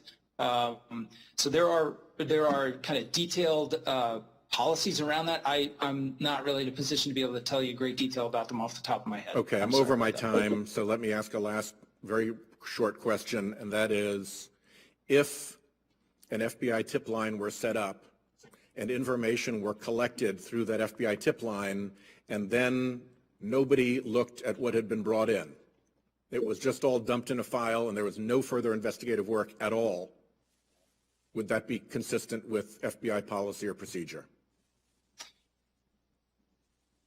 From the way you've described the situation, sir, I'd have to say no. I'm not aware of a specific situation that fits that model, but presumably the information that comes in off the tip line gets put into our Guardian system, and that's how all of our incoming tip information is managed and assigned and investigated at its most kind of initial level. So no, information that comes into the FBI should never just be put aside and not followed up on. Thank you, Chairman, for the extra time. Yeah, absolutely. And as to the antitrust issue you've been talking about, the committee deserves to have a hearing on that. We had the Barrett nomination, so I'm going to get with Senator Lee and make sure that we can, in a reasonable fashion, get answers to the questions you've raised. I think we owe that to not only you, but the committee itself. Hearings can be pretty meaningless if we haven't been given any documents, if we've been blown off by the FBI. We've got some time left, and we will look into that. As to Justice Kavanaugh, I think you got a, from my point of view, pretty good scrutiny. So, Senator Tillis. Nope. Who we got? Grassley. I overlooked the soon-to-be chairman. During the course of Crossfire Hurricane, the Obama administration used FISA process as a weapon against candidate Trump and then later President Trump. Doing so undermined his presidency from the start. We voted in the Senate on legislation that would repair many of the shortcomings in the current FISA court system, striking a balance of increasing accountability, transparency, and ensuring fairness while protecting our national security interest. Congress must ensure that the FISA process isn't abused for partisan political gain like it was during the Obama administration. So now, Mr. McCabe, to my first question, the Inspector General found 17 errors and omissions in the Carter Page FISA application. There were also over 50 errors and omissions in the Woods file for the Page FISA application. In light of these overwhelming mistakes, the obvious lack of evidence, and the failure to fully apprise the FISA court of relevant exculpatory facts, the investigation simply didn't have foundation to proceed. If you were diligent doing the job, how did you miss all of these critical mistakes and failures that have tarnished the FBI for probably years to come? Well, I don't agree with your characterization of the investigation being illegitimate or flawed. There are clearly the flaws that you have referenced, the ones pointed out by the IG, should not have taken place in the FISA application, which was only one part of an overall investigation into Mr. Page and 3 other individuals. An investigation that I would point out the IG indicated was for an authorized purpose, properly predicated. According to the Inspector General, the Steele dossier was central and essential to the Carter Page FISAs. However, according to your testimony before the House Intelligence Committee, the dossier wasn't fully vetted and corroborated before it was used in the FISA application. Why didn't you ensure that the FBI performed its due diligence before the dossier was used to justify invasive surveillance on an American citizen? The FBI is not required by the court to only present information that has been absolutely verified and proven true. We often use information that we have not yet gotten to the bottom of. We are required to provide information about the source of that information so that the court is adequately aware of, what we know about what we've told them and how we think about its verification. In this case, we were in the middle of a very long and extensive effort trying to prove the many allegations in the Steele reporting. On January 4th, 2017, the FBI prepared a memo to close the Flynn case and noted no derogatory information was identified. That same day, Mr. Strzok interceded to keep it open. Did you order Strzok or anyone else to keep it open? If not, who did? I don't recall ordering Peter to keep, or Mr. Strzok to keep that investigation open. I think that obviously that's what happened, but I don't know who gave that order. Okay. Did anyone ever instruct you to keep the Flynn case open? If so, who? No one ever instructed me to keep the Flynn case open. We had conversations about the Flynn case towards the end of 2016 and whether or not we should keep it open. There was some thought that we had not developed much information about it during the course of the information and that it might be appropriate to close the case. However, those thoughts changed as soon as we became aware that we had evidence of General Flynn's conversations with the Russians. So our initial concern that General Flynn might be the point of contact between the Trump campaign and the Russians was elevated when we found evidence that he was, in fact, in touch with the Russians. During your time at the FBI, how many Logan Act investigations were you a part of? I do not recall ever having been a part of a Logan Act investigation. Based on the evidence I've seen, much of which has been made public, the FBI was out to get Flynn, and they broke every rule in the books to interview him and try to entrap him. What the Obama administration and FBI did to Flynn under your watch is a textbook example of the power of the federal government can be abusive and hurt the American people. Now going to leaks, the subject leaks, L-E-K-S. I've made this point before. but it's frustrating when the FBI refuses to answer this committee's questions in full, but leaks relevant information to the media. I asked then Director Comey in May 2017 whether he ever served as an anonymous source in news reports about matters relating to the Trump investigation or Clinton investigation. His response, quote unquote, never. So next question to you, Deputy Director McCabe, was that a true and accurate answer based on your experience working for him? Well, first, Senator, to be clear, I strongly disagree with your characterization of our investigation of General Flynn. But with respect to your question about Mr. Comey's testimony to you about being the source of anonymous leaks, I don't have any I don't have any information about that. I don't know. In that same May 2017 hearing, I asked then Director Comey whether he authorized someone else at the FBI to be an anonymous source in news reports about the Trump investigation or Clinton investigation. His answer was no. So, Mr. McCabe, was that a true and accurate answer based on your experience of working for him? I am not aware of Director Comey authorizing or directing people to be anonymous sources for the media. The Justice Department's Inspector General report on your disclosing of information to the media, lack of candor or lying under oath, contained references to a Clinton Foundation investigation. Specifically, that report said that you had a conversation with a Justice Department official about the Clinton investigation, and in that conversation you reportedly stated, quote, "Are you telling me that I need to shut down a valid predicated investigation?" End of quote. Why did you believe the Clinton Foundation investigation was validly predicated?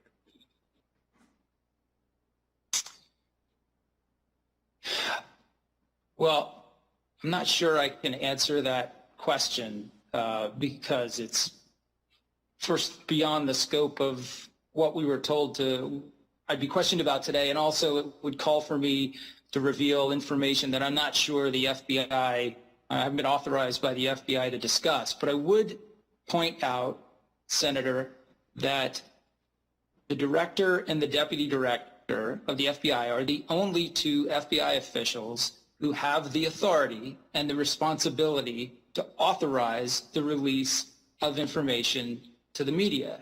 And so I think that's your questions are overlooking that important distinction. So that's it. All right. My time's up. Thank you. Senator Klobuchar, we'll go to you in a second. I just want to, based on what you said, you say that you present information to court. Sometimes it's not fully proven. Is that right when it comes to a warrant? That's correct. We often present information in warrants that we have not yet finished verifying. Do you have an obligation when you find information exculpatory to provide it to the court? In the FISA process, agents are obligated to present information that might cut against the veracity of a source, or you're obligated to present information that puts the court in a position to accurately assess whether they believe the source information you've presented. So that's why if you alter an email from the CIA saying that Mr. Page actually was a source, that's misleading to the court, and that's why Mr. Kleinsmith's being prosecuted. Is that correct? That is my understanding. And finally, we'll go to when you have information in the possession of the FBI in January and March, where the subsource basically disavows the legitimacy of the dossier, a lot of it's bar talk and hearsay, can you tell us how that never made it to you by June of 2017? How could that information been gathered in January and March of 2017 and not known to the system as late as June 2017. Do you know? Did you talk to Mr. Alton about this at all? I'm not sure. I don't. I'm not sure who that was you just referred to, but I can't say. Excuse me. The June-March interview of the subsource by the FBI was conducted by Mr. Alton and a few other agents, and that's when the subsource told us basically that a lot of it was bar talk, hearsay, gutted the reliability of it. My question is, you've said if you'd known then what you know now, you wouldn't sign the warrant application. Do you have an explanation as to why that information never made it to you and others? No, sir, but I think that the team, there is no question that the Crossfire team should have had a much more thorough conversation with the Department of Justice attorneys who were responsible for preparing that package. They should have had full visibility on those facts and made an informed decision as to whether or not they should have been included in the package. And your testimony is that no one told you about these interviews, the substance of them. Is that correct? That's correct. Thank you. Senator Klobuchar. Thank you very much, Mr. Chairman. Welcome back, Mr. McCabe. Good to see you. This hearing was set up before this election. I know that. But since we got the notice on this hearing, we now know that we have a new president, President-elect Biden, and a new vice president that we will see in Washington, and that is Vice President-elect Harris. And I just want to make clear to anyone watching this right now out there in the virtual land that this is all about what happened before the 2016 election. Is that correct, Mr. McCabe? And around that time period? That's correct. Okay. And in the 2016 election, Donald Trump won and Hillary Clinton lost. Is that correct? That's my understanding. Okay, that's the correct answer, right? So now we move forward to this election in 2020, and we have a situation where our very democracy has spoken. We've had the greatest number of people that voted ever in a presidential election. Are you aware of that, Mr. McCabe? Yes, ma'am. I'm aware of that. And do you think there were some improvements made on how we handled foreign interference in the election? I think it seems, of course, I'm not privy to all the information about what folks know and what steps they took, but it does seem to me that the efforts to bring greater security to our elections at the state level was time and effort well spent. Yes, and I personally think there's a lot more that needs to be done. Senator Graham and I have the Honest Ads Act, which I think would be really helpful for ads that are political ads that are taken out to make sure. I think you're aware of that bill. And I think there's a lot more that can be done, but I think it's really important to know that the subject that we're talking about predates the 2016 election. And I want to talk about what's happening right now with the Justice Department and our election. And I really do it in light of what Vice President Biden said on Saturday night to the nation. He asked that the grim era of demonization be behind us. I'm sure that might have resonated with you a bit, Mr. McCabe. And that we, understanding that some people didn't agree with him and voted for Donald Trump, but he literally reached out to people who voted for Donald Trump. And he said, look, I've been disappointed before. I've lost elections, but I'm asking you to give me a chance and I'll give you a chance. And so that is the approach that I take here. And I know that it's hard to lose elections, but I think that we need to move on as a country, the pandemic, everything that we have before us, and really the integrity of our justice system. And I was actually very disheartened yesterday when Attorney General Barr sent out a memo to the U.S. attorneys throughout the country asking them to examine voting irregularities even before the states had certified their results. And I had actually done a letter back on October 23rd when he started questioning mail-in ballots early on and asked them to look at this because the federal prosecution of elections, the Justice Department's policy says, quote, overt criminal investigative measures should not be taken, quote, until the election in question has been concluded, its results certified, and all recounts and election contests concluded.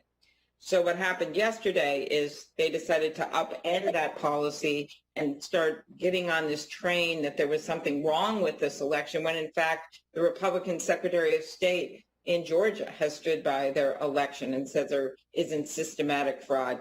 The Republicans in Arizona, the governor there, this is a state where Joe Biden basically has won with a few more votes to be counted. You look at what happened in Pennsylvania. So my concern is they're upending this longstanding policy right when the election, resulting in a career prosecutor, Mr.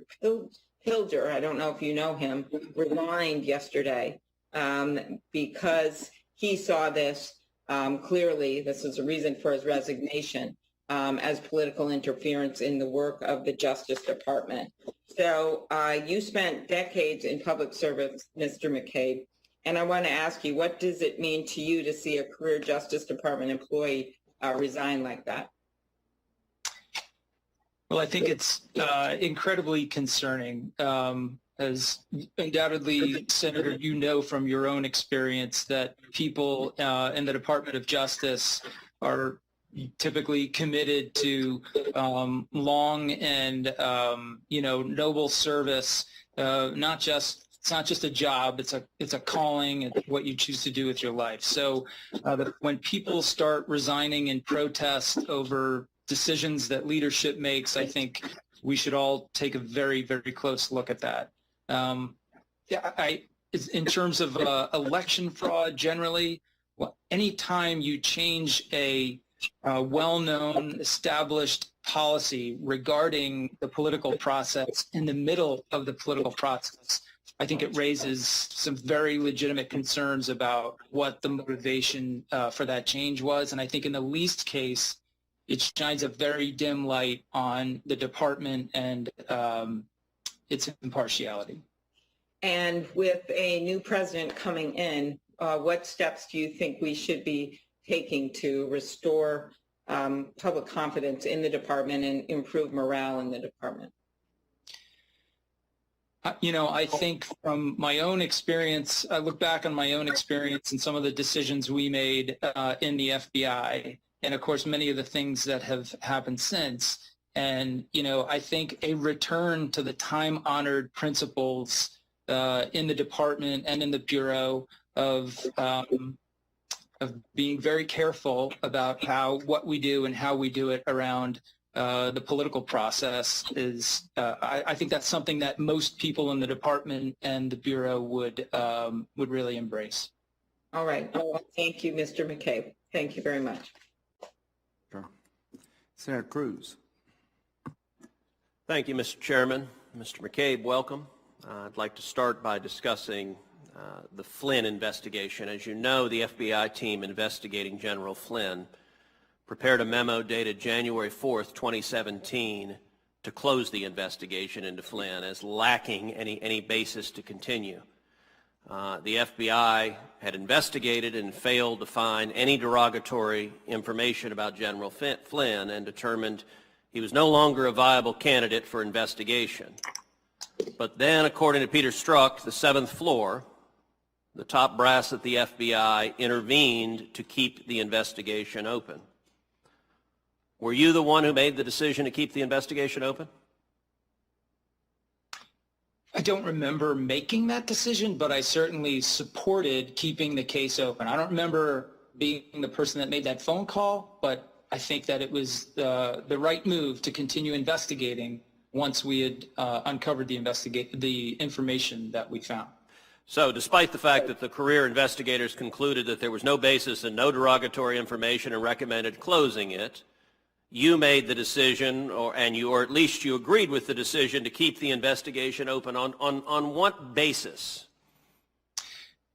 Well, I don't know that.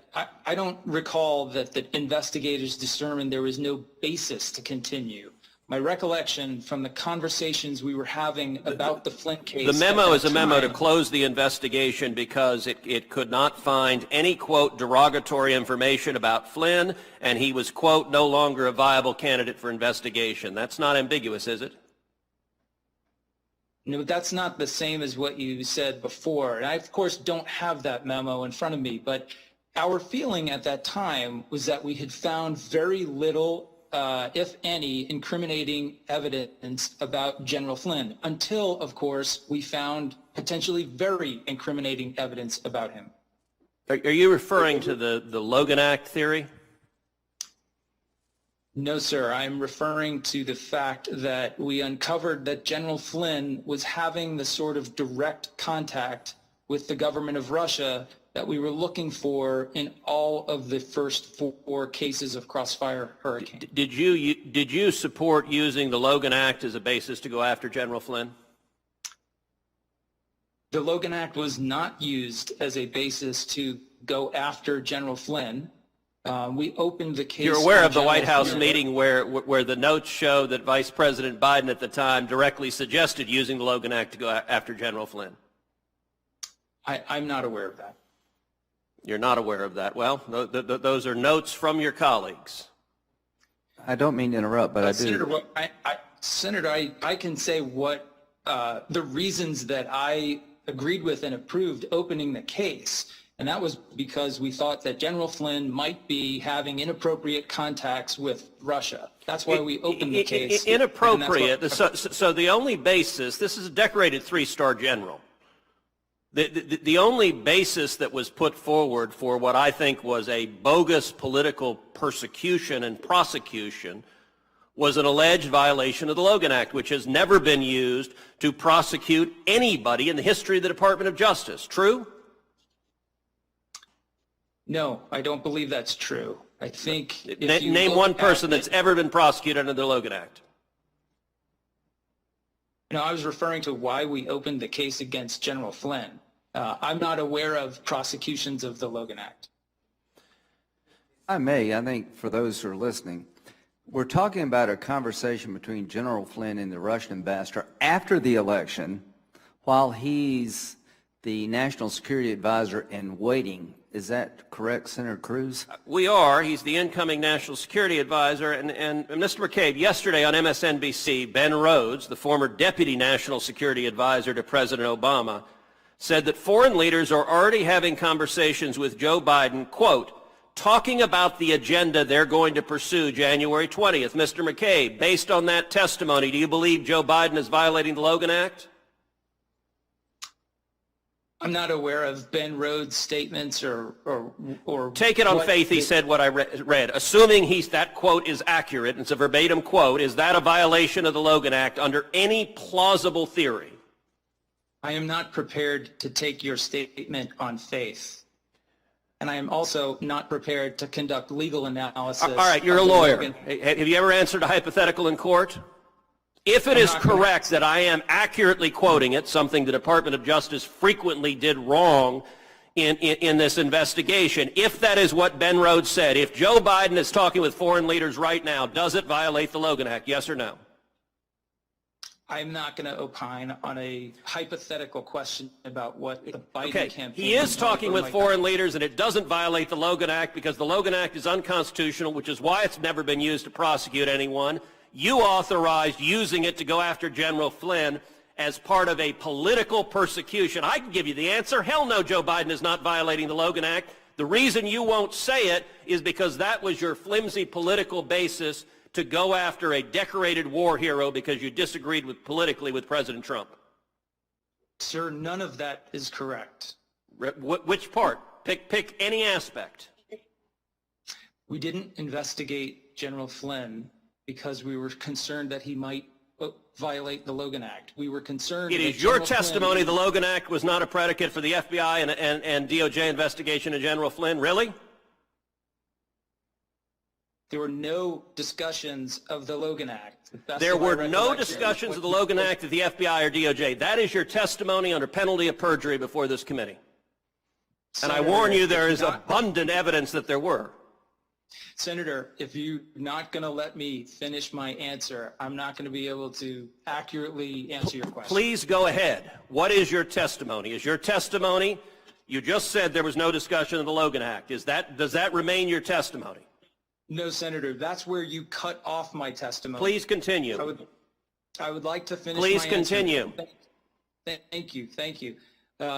When we initiated the case against General Flynn, it was not initiated for or as a result of any discussion Mr. of the McCabe, Logan you're Act. being non-responsive to the question. I didn't ask about the initiation. The Logan Act was a late pretext that was adopted after you investigated him and couldn't find anything, and the career investigators recommended closing it. All right, since my time is expiring, although the chairman took a little bit of my time, so I'm going to take a little bit of it back. Did James Comey authorize you to disclose information about the Clinton Foundation investigation to the press?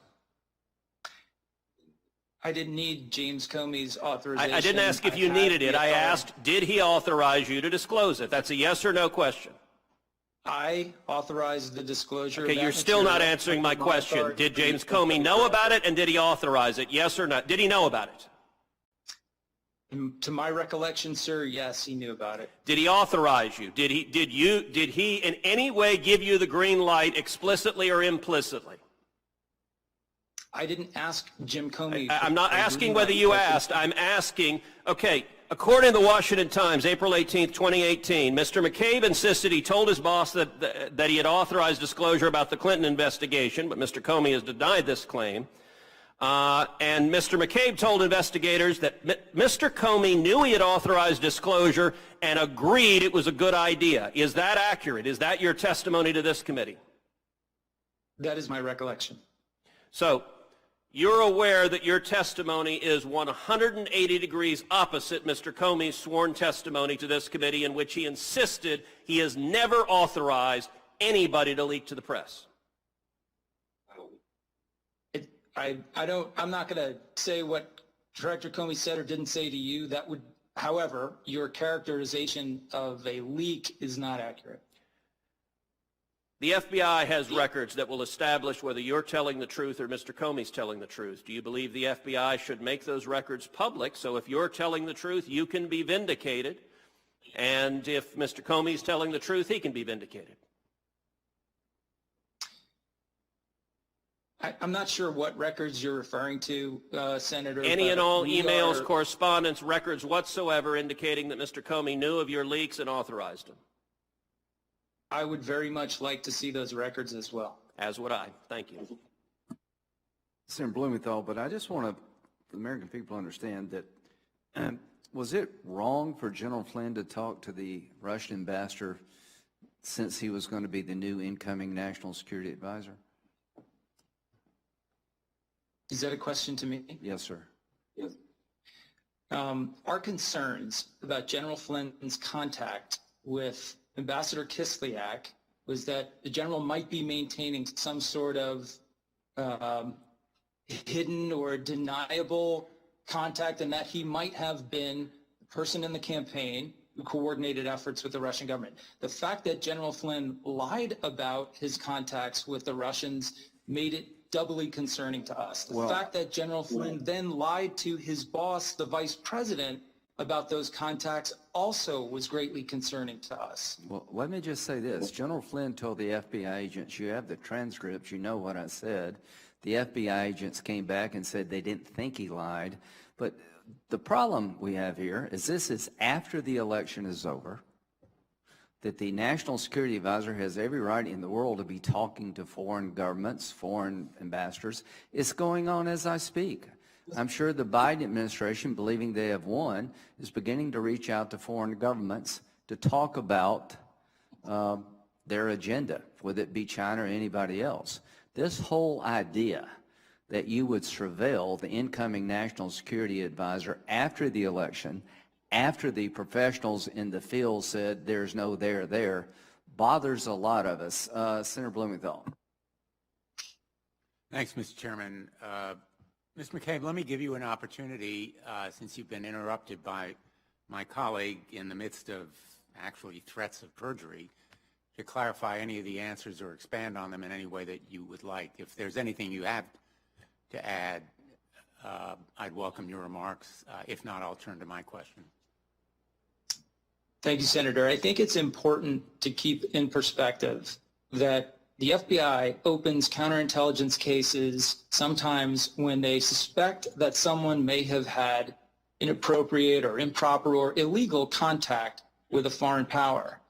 During the course of that investigation, if you confirm that that contact has taken place, and then you learn that that person is also actively concealing the contact, concealing it from, in General Flynn's case, the FBI, and also from the White House Chief of Staff, the White House Counsel's Office, and the Vice President, your fears about a possible threat to national security are justifiably elevated. That is what happened in this case.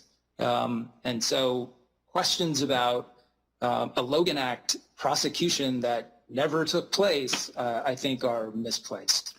That's a really important point, Ms. McCabe. I regret that my colleague isn't here to hear it, but I'm sure he'll review the record. That we should note, I think, at the beginning that we are now in the midst of a fourth hearing to investigate both the 2016 election and the investigations and investigators who themselves have already been investigated. So we're spending all the time in the world to look back at 2016 as families and businesses in Connecticut, and I think in the states of every one of my colleagues, are hanging by a thread due to the public health and economic crises caused by COVID. This crisis has been ignored and disregarded by this administration, which is the reason that President Trump was defeated. It is a dereliction of their duty to their constituents and to the American people to continue to focus on a 2016 investigation that already has been investigated. And I think your point about the reasons for that interest in the conversations between potential Trump officials and the Russian ambassador are very well taken. I also want to say that I am deeply troubled, as my colleagues are, by the statements made by Attorney General Barr, who again is acting apparently as a puppet of the president rather than a lawyer for the American people. He is throwing gasoline on the fires of false claims of fraud, fueling doubts and undermining faith in the integrity of our election process. There are no facts or evidence that justify an investigation. He knows it, but he is giving a patina of credibility to baseless and destructive accusations. I would suggest respectfully that Attorney General Barr has taken his office to a new law, and the ramifications are profound and dangerous for our country. This kind of scaremongering is no substitute for the truth. The fact is, the votes have been counted, and some are being counted. And they have shown and will continue to confirm that former Vice President Biden is, in fact, our president-elect. But in the meantime, the litigation challenging the integrity of our election process will continue, frivolous and baseless though it is, and now apparently given more credibility by the Attorney General of the United States, regretfully and unfortunately. I want to ask you about a threat to our country that is real.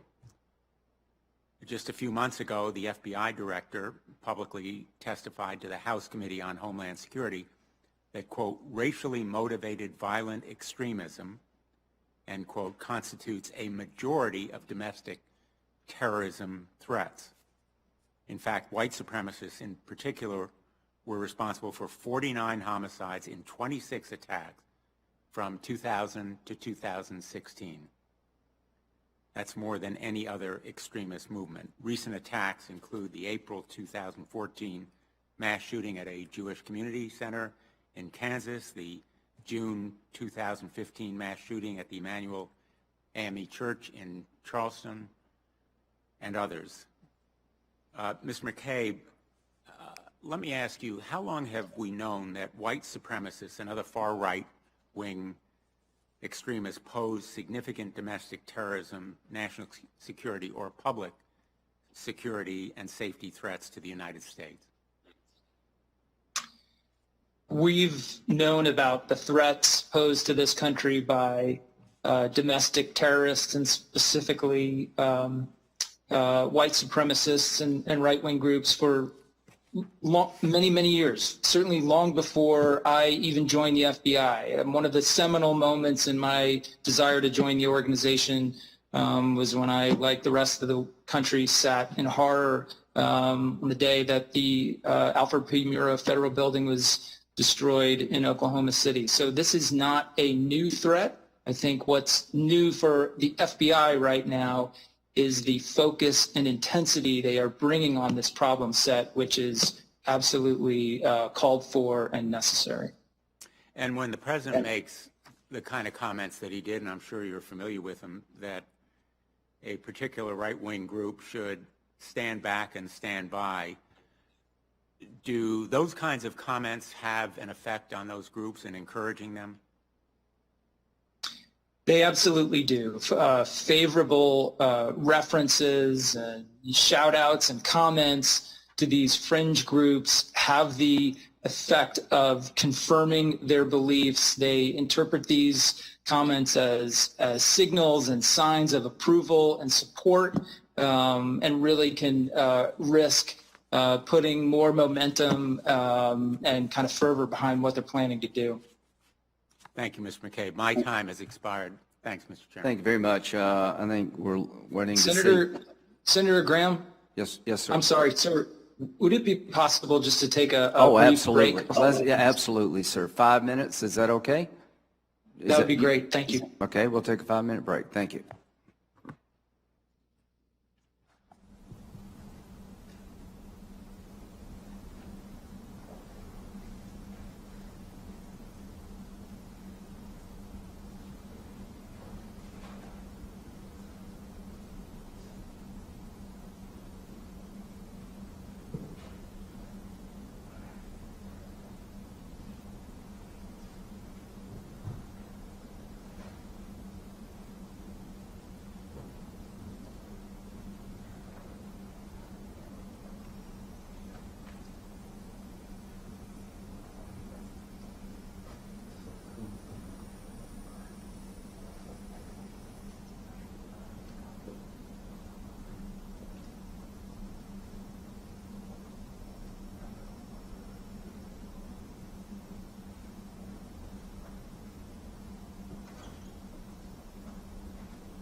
Mr. McCabe? Mr. McCabe? Mr. McCabe? Can you hear me now? Hello? Yes, Hello? you with us? Yes, sir. Thank you. Yeah, I apologize for not, anytime you feel like you need a break, you just let me know. I apologize. It's been over 2 hours, and I apologize for not remembering that. So, Senator Hirono. Thank you, Mr. Chairman. I'd like to associate myself with the comments made by my colleague Senator Durbin and others on the Democratic side on why we are here for the fourth time to go over ground already covered, particularly by Inspector General Horowitz' 434-page report. And the witness was asked questions about text messages between Peter Strzok and Lisa Page, when it is clear that they did not impact the validity of the Russia investigation. And yet, when we have real facts about national security concerns, such as President Trump calling the president of Ukraine to shake him down to help his re-election campaign, my Republican colleagues don't think that's a big deal. Now, I can understand why President Trump wanted to get dirt on his potential political opponent, especially as Joe Biden, in fact, defeated President Trump decisively, a fact that many of my Republican colleagues have yet to be able to acknowledge.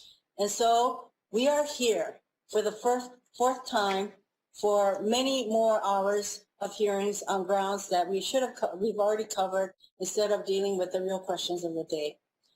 So for this witness, you were asked by Senator Blumenthal about the recognized danger of white supremacists, and I just want to reiterate, because I think it is very important for our country to understand the dangers posed by these persons. So in September 2020, FBI Director Wray warned that white supremacy is one of the biggest domestic terrorism threats.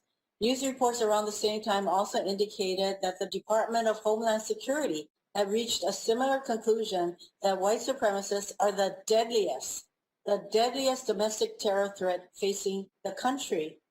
I'd like to ask you again, given your extensive experience in counterterrorism issues, do you believe that the threat posed by white supremacists is a serious concern?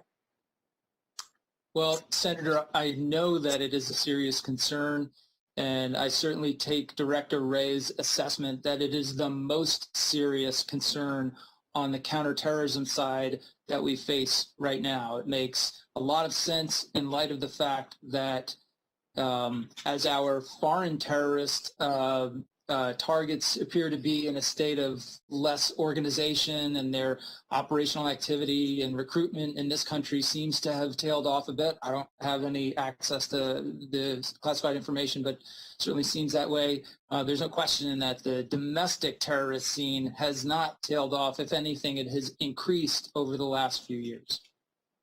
And you indicated that the kind of words used by the president simply seems to fan those flames of domestic terrorism activities.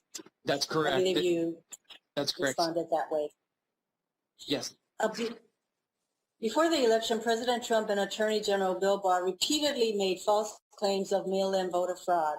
In September 2020, FBI Director Wray testified before the Senate Homeland Security and Government Affairs Committee that, and quote, "We have not seen historically any kind of coordinated national voter fraud effort in a major election, whether it's by mail or otherwise.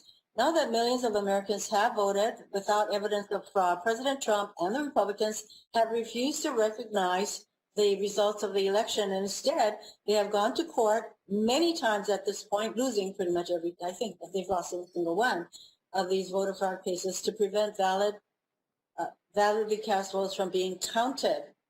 And President Trump continues to falsely claim that he has won the election with absolutely no evidence. Given your extensive experience at the FBI, are you aware of any evidence indicating that widespread mail-in voter fraud is a problem in our country? I'm not aware of any information to that effect. Director Wray's assessment is consistent with my own experience in the FBI that I'd never seen information that would substantiate a widespread effort at voter fraud. And while my Republican colleagues are very busy talking about how the president has a right to go to court, that still puts a burden proving that there is actual fraud on him. And so far, he's been losing at every turn. So just because one has a right to go to court does not make it right to go to court. And one would hope that the president would have figured that out by now, but apparently not. When you mentioned in your opening that it was an honor and a privilege to work for the FBI, there are concerns for many of us about the politicizing of the FBI and DOJ. And since taking office, President Trump has repeatedly called on the Justice Department, i.e. at as many rallies where they chant, lock her up or lock him up or whatever it is, to investigate his political opponents, and leaned on Attorney General Barr to treat his allies more favorably. For example, under Attorney General Barr, the Justice Department reversed the sentencing recommendation for Trump ally Roger Stone, prompting all 4 career prosecutors to withdraw from the case and protest. You have served for 21 years at the FBI. In your memory, before President Trump, how many times has a president called for the investigation or arrest of political opponents to aid him in his re-election campaign? I've never, not in my experience, I've never seen that before. In June 2022, Justice Department career lawyers testified. They actually testified before the House about how Trump political appointees intervened in criminal and antitrust cases to advance the personal interests of President Trump. What do you think it says about the severity of the politicizing of the Justice Department that 2 career DOJ lawyers came forward to testify about it before Congress, and all 4 career prosecutors made the extraordinary move of withdrawing from the Roger Stone case? As I've said, Senator, career prosecutors don't walk away from cases that they believe in and cases that they've spent a lot of time and effort trying to move forward. So when you have any member of the Department of Justice who feels compelled to resign from a case or from the department for ethical reasons, that's a very concerning thing. When you have 4 on one case resign, I think it's the sort of thing that we can't possibly ignore. Is quite extraordinary, and I would like at this point to commend all of the career DOJ people, including, of course, all the people at the FBI, for doing the jobs that they're supposed to be doing and not making political decisions. Now, we know that hate crimes against the AAPI community has gone up, and especially with the president calling the virus the China virus, the Wuhan virus, and members of his administration have also referred to it as Kung Flu. So there has been documented increase in hate crimes against AAPI communities. Given your extensive experience at the FBI, do you think the FBI and Justice Department are doing enough to address hate crimes in our country, including against Asian Americans and Pacific Islanders? And do you know of any prosecution by the DOJ on any of these hate crimes? I'm not aware of recent prosecutions of hate crimes. Again, I don't have access to all of the information that the FBI or DOJ has, and so I can't speak to whether they're doing that work or not. It certainly seems that those sort of incidents, just from what I hear in open source reporting, seem to be on the rise, and I would expect that the Bureau and DOJ should be looking at those things very closely. I should hope so, because so far I don't know of any indictments coming down on these kinds of cases. I believe my time is up. Thank you, Mr. Chairman. Thank you, Mr. McCabe. Thank you very much, Senator. I think we have Senator Hawley on the line, but I got just a real brief inquiry here. Mr. McCabe, what is a defensive briefing?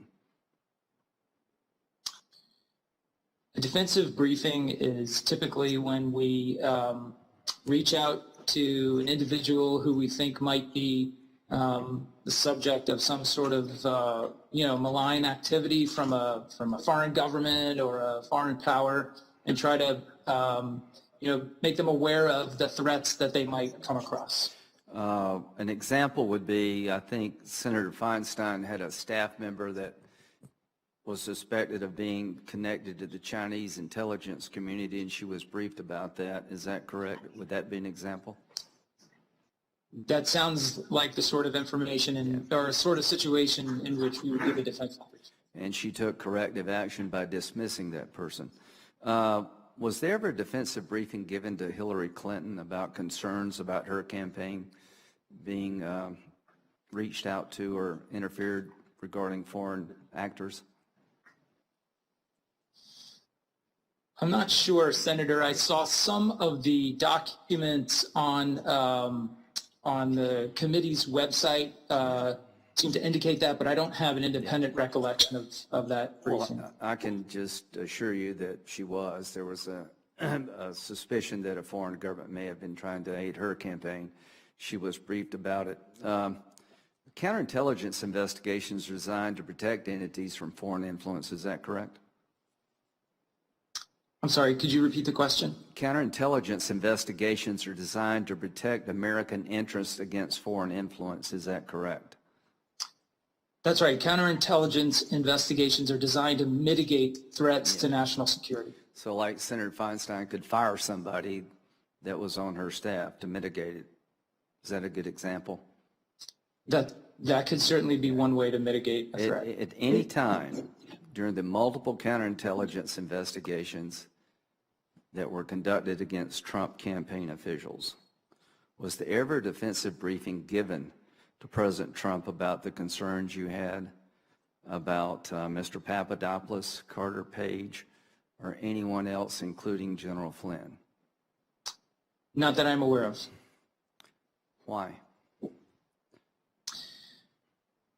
Well, Senator, we typically don't provide defensive briefings when we feel that they could run the risk of compromising the investigations that we're undertaking. So before we provide a briefing, we try to determine whether or not that briefing will ultimately get communicated back to the target or somehow obstruct our ability to shed some light on whether or not there's actually a threat to national security. So when it came to Papadopoulos, you never told the Trump campaign you may have a problem with him? That's correct. And when it comes to Carter Page, you never sat down with President Trump, we got concerns about Carter Page? I do not believe that happened. Yeah. That's correct. Senator Hawley. Thank you, Mr. Chairman. I want to start by saying that I heard, I think, my Democrat colleagues wondering aloud why it is that we're here today. And I have to say, I would have thought that would have been obvious by now, that we're here because we're looking at maybe the biggest scandal in the history of the FBI. We're looking at the use of the FBI to interfere in a presidential election. We're looking at the use of the FBI to lie to the FISA court, to so misrepresent facts, statements, and other material to this court that the court had to issue a statement saying that they could not trust the FBI, not only in this case, but in potentially every other case going forward. Absolutely unbelievable, unprecedented for a court to issue a rebuke of this nature. And I have to say, the fact that my Democrat colleagues wanted to shrug and move on in the face of this kind of interference, this kind of inappropriate behavior, this abuse of power, which is what it is really extraordinary. And of course, the individual we have before us today has an entire report written by the IG about how he lied repeatedly. And so that's why we're here. And by the way, now that we're in the middle of another election, the outcome of which is still disputed and unknown, and people are wondering why is it that so many Americans don't have trust in the electoral process? This is why they don't have trust in the electoral process. This is why. It's because we've seen instance after instance of the abuse of the institutions of this country to try to interfere with the voice and the will of we the people. And we're looking at it today. That's what this is about. If anybody's has any question, that's what this is about. Now let's talk a little bit about that lying to the FISA court, which the FBI did repeatedly and DOJ signed off on. Mr. McCabe, let me come to you now. You know, I've had something of a personal quest here to try to find somebody who will take some responsibility for these warrants that they signed off on, for these applications that they personally signed off on. You signed off on a renewal application for the Carter Page FISA warrant on June 28, 2017. Isn't that correct? That's correct. Now, by January of 2017, the FBI had identified and interviewed Christopher Steele's primary subsource. Isn't that correct? That is correct. And those interviews cast serious doubts on the accuracy of the Steele dossier, to put it mildly. Isn't that correct? I know that now, yes. The FISA renewal application that you signed, however, did not acknowledge any of those facts. Isn't that correct? The FISA package that I signed contained the same, contained the errors that are laid out in the IG report. Uh-huh. And by December of 2016, so this is months before the renewal application, the Crossfire Hurricane team knew that the primary subsource of the Steele dossier was suspected of being a Russian asset. Isn't that correct? I don't believe that's correct. No, I don't know that to be the case. So your testimony under oath is that the Crossfire Hurricane did not know that the primary subsource was potentially a Russian agent as of December 2016? I can't tell you what the members of the team thought about the primary subsource in December of 2016. If you're referring to the recent footnote from the FISA report that was declassified by the Attorney General, but no, I don't know that they knew that then. I can't say what they knew. The FISA application that you signed contained none of this, though, correct? It contained no new disclosures to the court. It contained none of the information that the FBI absolutely knew of. It contained nothing to give the court any pause about anything that you previously certified. Isn't that correct? Well, I think you need to be, we should be specific about what. Just answer my question. Did the application that you personally signed, did it disclose the interviews back from January of 2017 that you just said that you were aware of, that the FBI was aware of? The OIG report details this at pages 187, 188, and 189 of his report. You can go look it up. He's had a lot to say about you. You can go look up that IG report. They say that the FBI knew of the problems with the primary, this Christopher Steele's primary subsource, and did not disclose it to the court. Isn't that correct? Yes or no?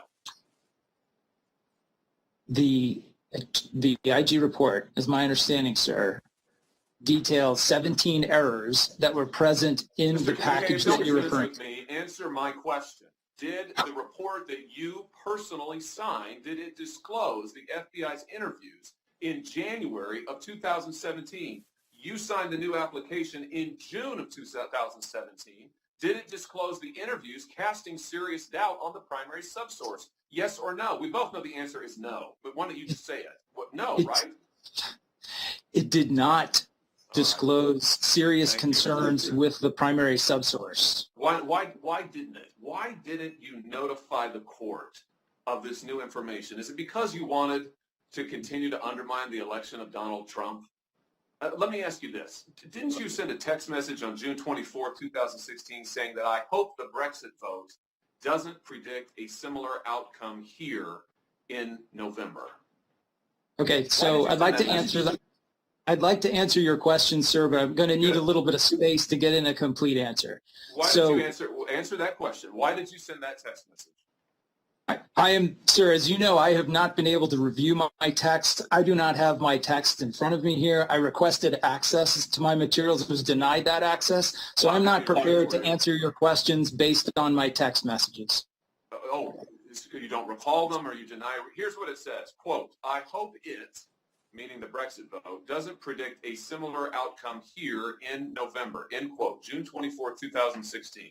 Do you deny sending that message?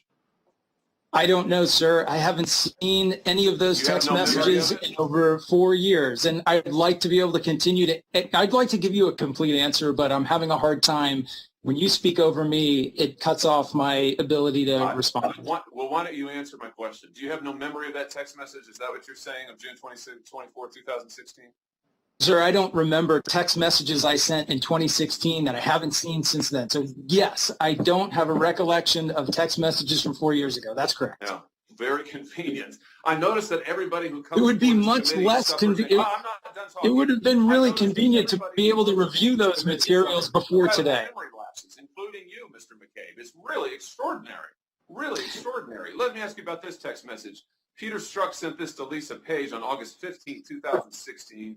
I want to believe the path that you threw out for consideration in Andy's office, that's you, that there's no way he gets elected, that's Trump.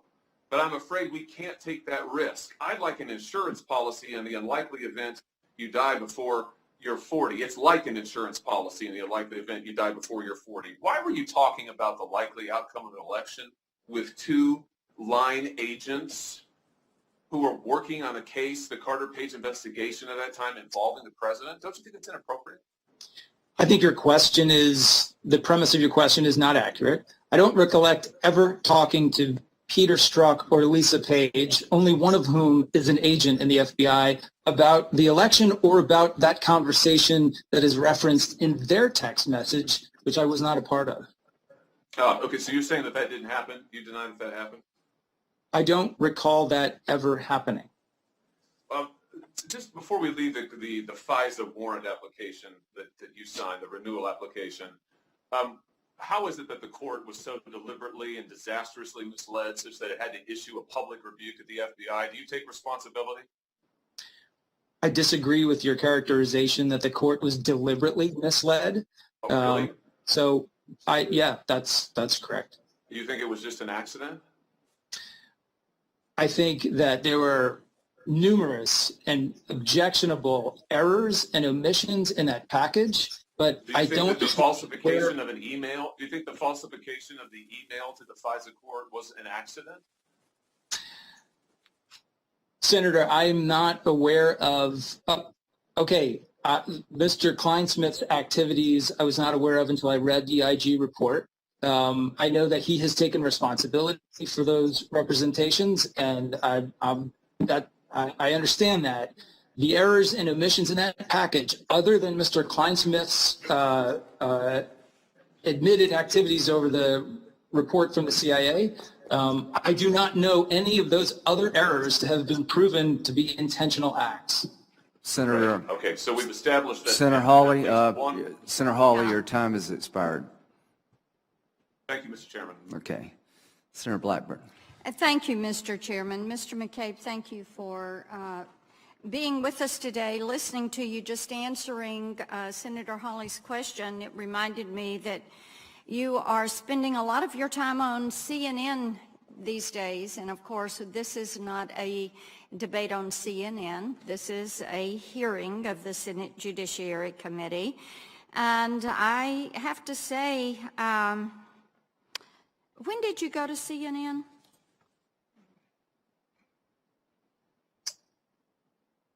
I'm sorry, was that a question of when I'll answer it for you. Was it in August? Was it in 2019? I think that may be right. I think you're pretty lucky. It might be. I don't remember the exact dates. Yeah. I'm sorry, I don't remember the exact date, Senator, but that sounds about right.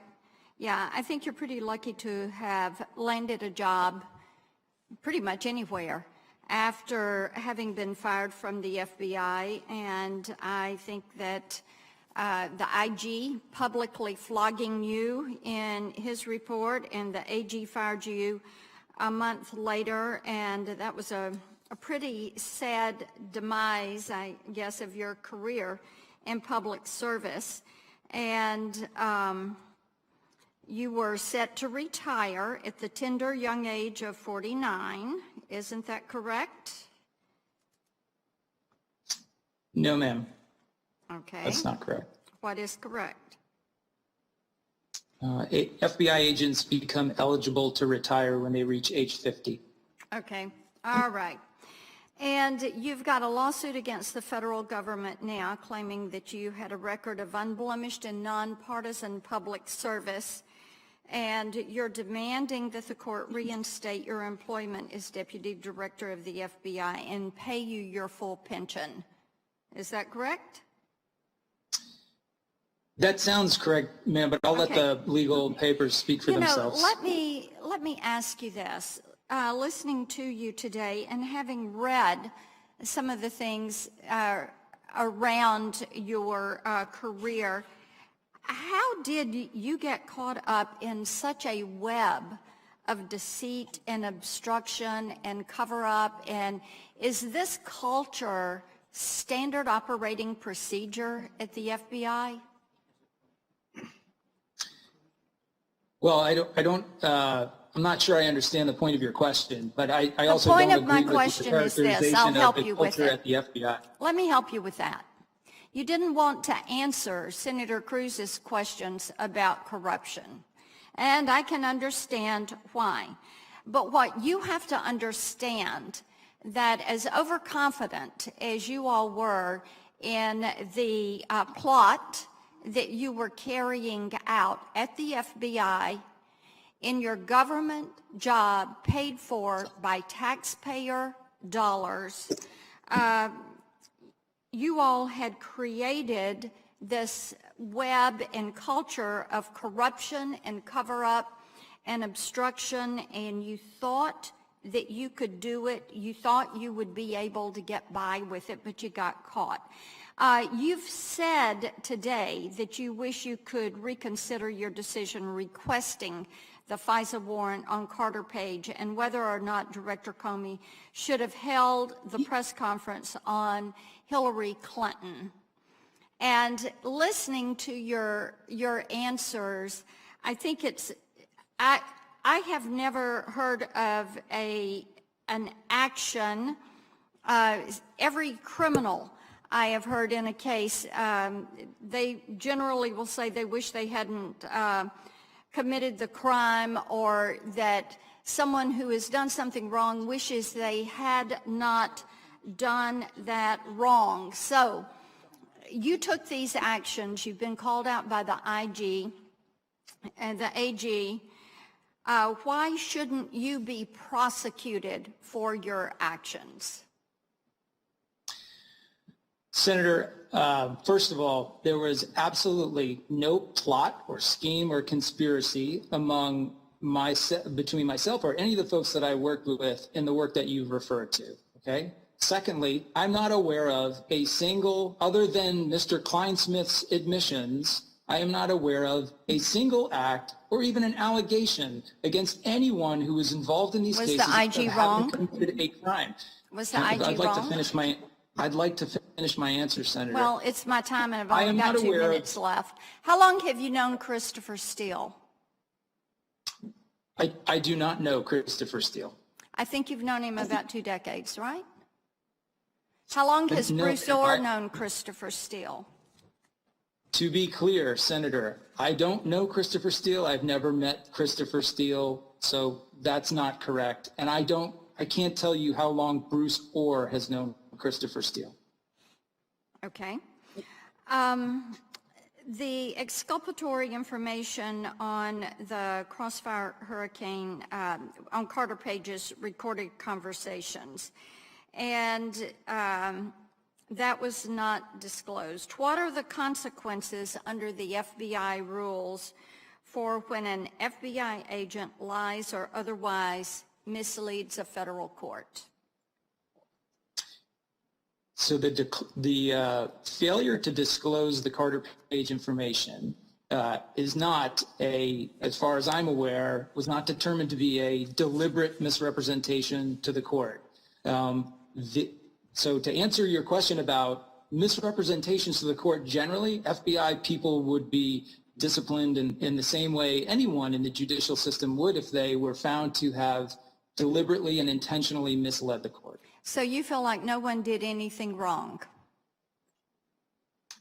I am simply following the findings of the Inspector General, which documented Mr. Kleinsmith's intentional acts, but failed to find any evidence, documentary or testimonial, to indicate that the other mistakes in the FISA package were the result of intentional misconduct. Do you think you were wrongly fired?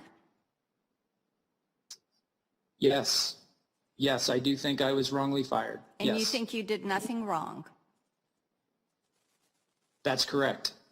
Even though the IG pointed out that you did, and even though you all had a culture of corruption and cover-up, that you thought it was okay to spy on Carter Page, it was okay to mislead Michael Flynn.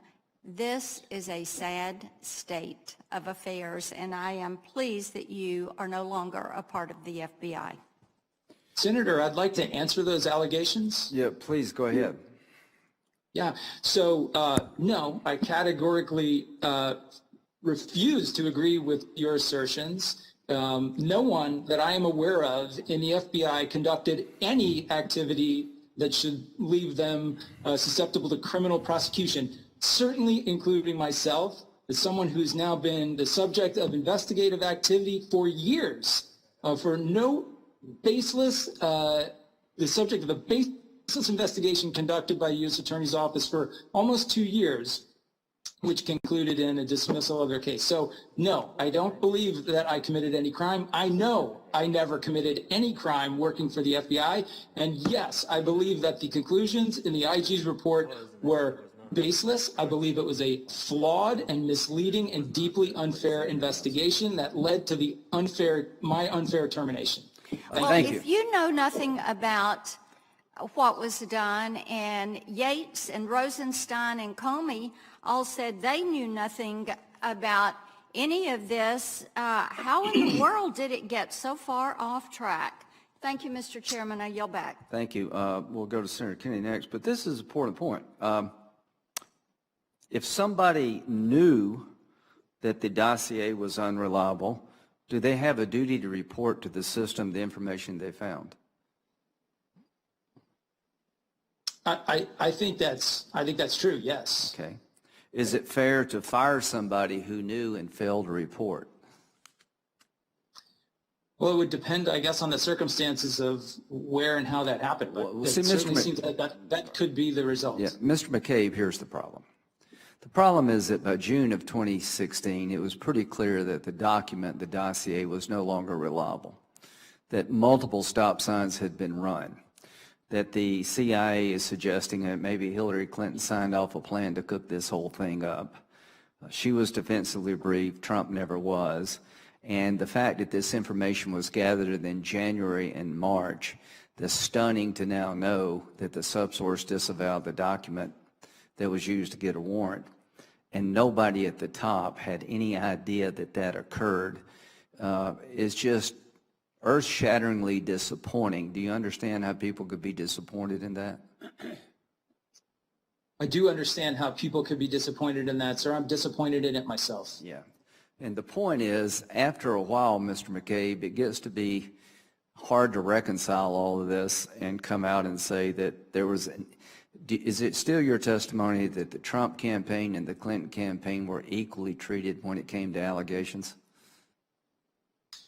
I think that the Trump campaign and the Clinton campaign were treated very differently in the context of two very different investigations. Yeah, I'm just saying that it seems to me that allegations were made by both, and I'll sum that all up. Senator Kennedy. Thank you, Mr. Chairman. Mr. McCabe, who is responsible for the misbehavior outlined by Inspector General Horowitz in his report about misfire hurricane? Well, it depends on what you're referring to, Senator. If you're referring to the intentional misconduct committed by Mr. Kleinsmith, quite obviously Mr. Kleinsmith's responsible for that. I think from a command perspective, Director Comey and myself and our subordinate leaders are all responsible for the failures in that package that were allowed to go forward. But if you're asking me who is responsible for intentional misconduct beyond Mr. Kleinsmith's activity, I'm not aware that there's been a finding that others were engaged in intentional misconduct. While you were either director or acting director of the FBI decided to investigate two presidential campaigns, one Secretary Clinton, the other one then candidate Trump and later President Trump. I want to put aside Secretary Clinton for a second.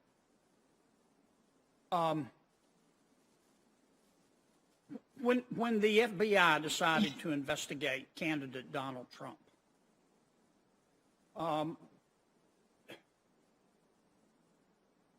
what questions did you ask? I mean, at some point somebody came to you and said, hey, Mr. Deputy Director, we're going to, just so you'll know, we're going to investigate the Republican nominee for President of the United States. You remember when you were told that?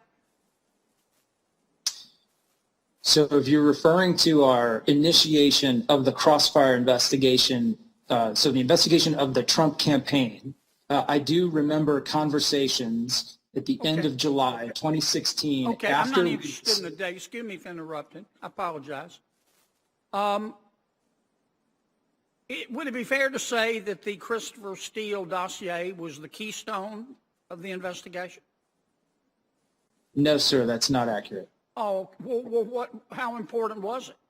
What word would you use? It had no importance. We were not in possession of that information when we initiated the case. Okay, so you're telling me when you initiated the case, Christopher Steele's dossier had nothing to do with your decision to go forward? That's correct. That's your testimony today, under oath?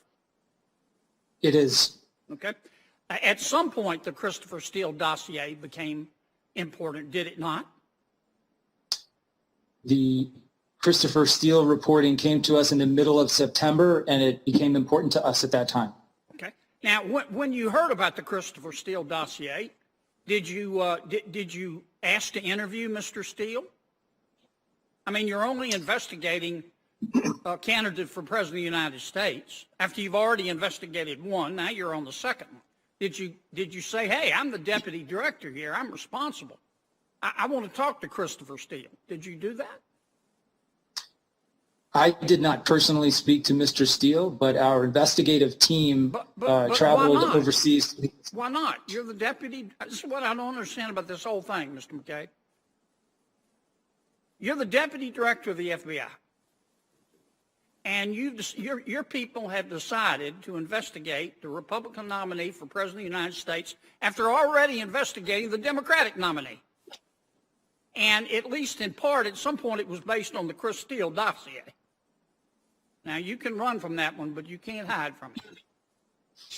Did you ever call your guys in, or gals, and say, hey, just a thought, I think I'd like to talk to Chris Steele to see how credible this guy is, because you say you've never known him. Did you do that? Senator, in my entire experience of 21 years as an FBI agent, I am not aware of a single instance of the deputy director of the FBI interviewing a source. And well, how many nominees for President of the United States have you investigated? I can't comment on that, sir. Now, but you're telling me at no point you ever sat down and said, wait a minute, guys, this is now all based or substantially based on Chris Steele. I want to talk to this. I want to talk to this cowboy. You never did that. That is not an accurate characterization of our investigation. That's what you just said. You said you never talked to him. I'm not trying to put words in your mouth. No, sir, I'm just trying to clarify that the Steele information didn't come to us until 2.5 months after we'd opened the case. Well, when it came to you, did you say, wait a minute, guys, this is my reputation on the line. I want to talk to Christopher Steele. No, Senator, I sent my investigators to conduct the investigation. Okay. Do you know who? Do you know who Igor Danchenko is? I do not. You have no idea who that is, even today? I am not going to speculate as to who he is. Well, he was the subsource that the Steele dossier was based on.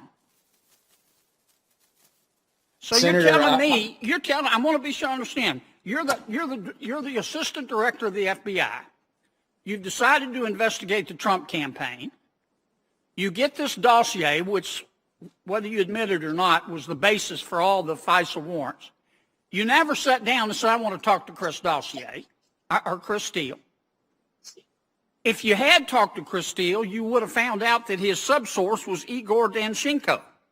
That was his primary subsource.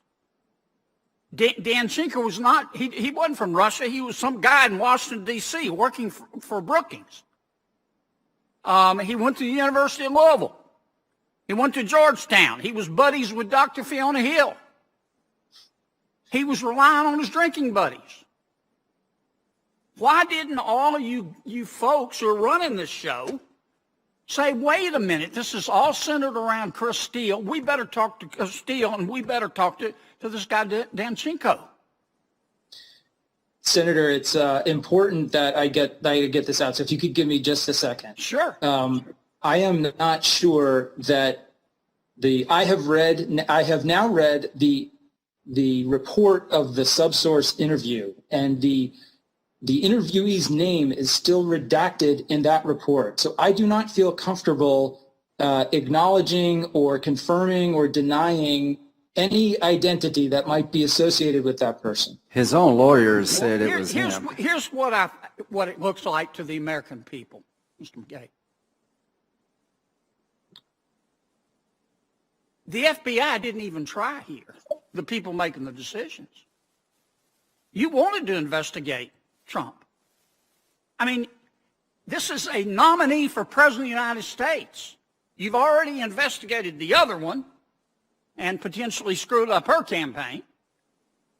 And so you get the Steele dossier. You don't sit down, you personally, and Comey, you don't talk to Chris Steele. You don't even ask questions about where he got his information. Had you done that, you would have found that he got it from Danchenko. Danchenko's a jellyhead. Okay, he doesn't know what he's talking about. And it all would have come apart. But you never looked. And it sort of looks like you didn't want to.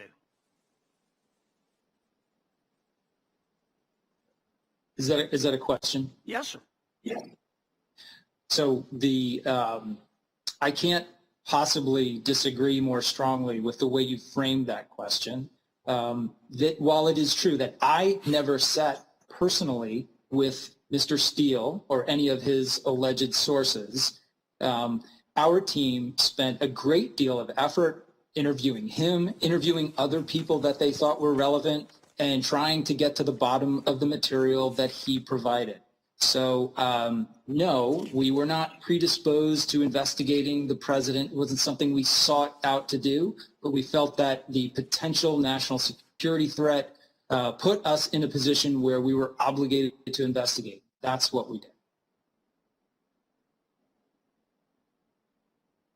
And you expect American people to believe that? That is the truth, and I certainly hope they believe it. General Flynn's been prosecuted for lying to the FBI. You lied to the FBI, and you aren't being prosecuted. Don't you think that sends the wrong message to the American people? Senator, General Flynn's situation and mine have absolutely nothing in common. I never, ever intentionally misled the FBI or the IG under any circumstances. And I think that's probably the conclusion that the D.C. U.S. Attorney's Office came to when they dismissed the 2-year investigation of me. But you weren't fired for parking in the handicapped parking spot at the FBI, were you? You were fired for lying, were you not? I was fired as the result of a deeply unfair and flawed IG investigation, and I am challenging that termination in federal court. Okay. Last question.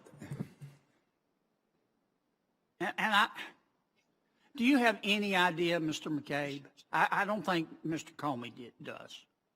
Do you have any idea how badly you and your colleagues have hurt the FBI? I mean, the premier law enforcement agency in all of human history. And it was just a handful of you. And now when the average American gets a knock on his or her door, FBI, I need to talk to you. At least half of them are thinking, oh my gosh, is the agent a Republican or a Democrat? They probably know my party affiliation. Do you have any idea how much damage you've done? Sir, my colleagues and I never took any action to undermine our effectiveness, undermine our oath to this Constitution and the American people and the work that we did for the FBI. I deeply regret how politicized the FBI has become in light of the rhetoric and the relentless attacks levied upon it over the last 4 years. and I have great faith that my former colleagues will continue to do their work and ignore those sort of baseless attacks. Well, at best, what you and Mr. Coleman and the others did, at worst, it was intentional. And I don't know what's in your head or your heart, but I can tell you what it looked like to the American people, at the very minimum. An incompetence tsunami. And they're thinking, how did these guys make it through the birth canal? Yeah. That's all I got, Mr. Chairman. Thank you. Just to put a fine point on this, and we'll let you go, Ms. Gabe. Thank you for coming. Did you have regular meetings with the people in charge of Crossfire Hurricane? We had regular meetings, we had impromptu meetings, or a lot of meetings. You took it seriously, is that correct? I think everybody took it seriously. Okay. So was Peter Strzok your main source of information? Peter Strzok was one of many sources of information. I met very regularly with Mr. Steinbach, Mr. Priestep, our general counsel, deputy general counsel. There were quite a few people involved at that level. Did they tell you that the subsource was being interviewed in January? I did know that the subsource had been interviewed. That's correct. Did you ever ask the question, how did that interview go? Did it help us with a warrant application? Did it undermine the warrant application? Did you ask any questions about the results of the interview? I did. I remember discussing it very briefly, and I was not informed of any concerns any significant concerns with the things that the witness told them. Who did you talk to about the interview? Do you recall? I do not recall, sir. So you remember being told about were you told about the March interview? No, sir. So here's the question, I guess. If you ask them, how did the interview go, and nobody tells you that it basically destroyed the dossier, if that's not criminal, is it grossly negligent not to get that information to you?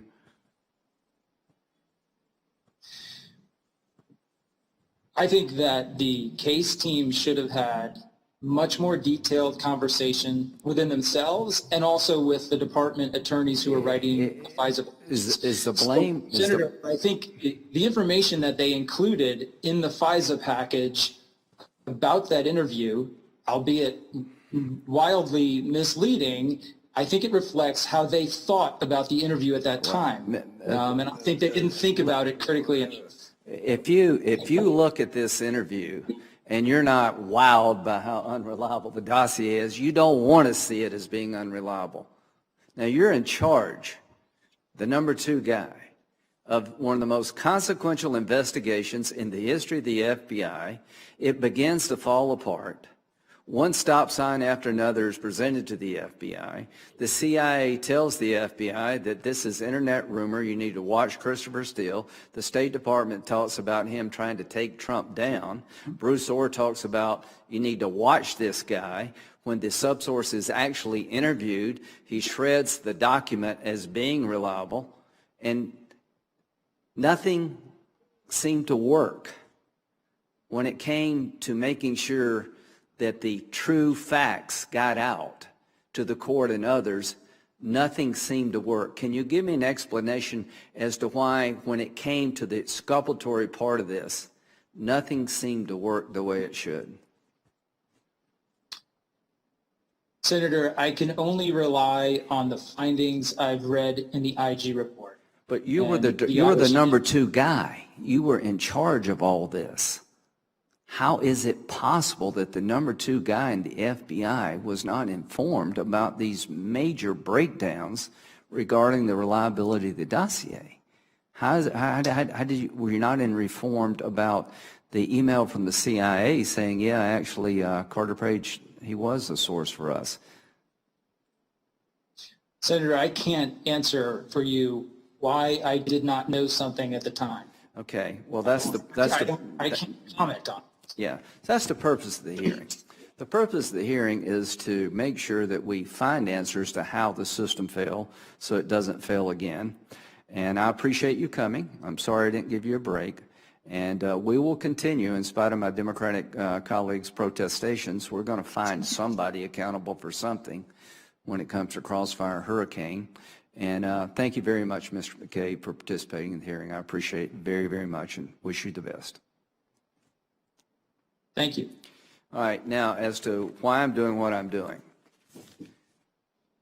It's just astonishing to me that so much was ignored so often, and you come to the conclusion there is no there. So what do we know? We know that no defensive briefing was given to President Trump about concerns regarding his campaign, but when there were concerns regarding the Clinton campaign and foreign influence, she was briefed.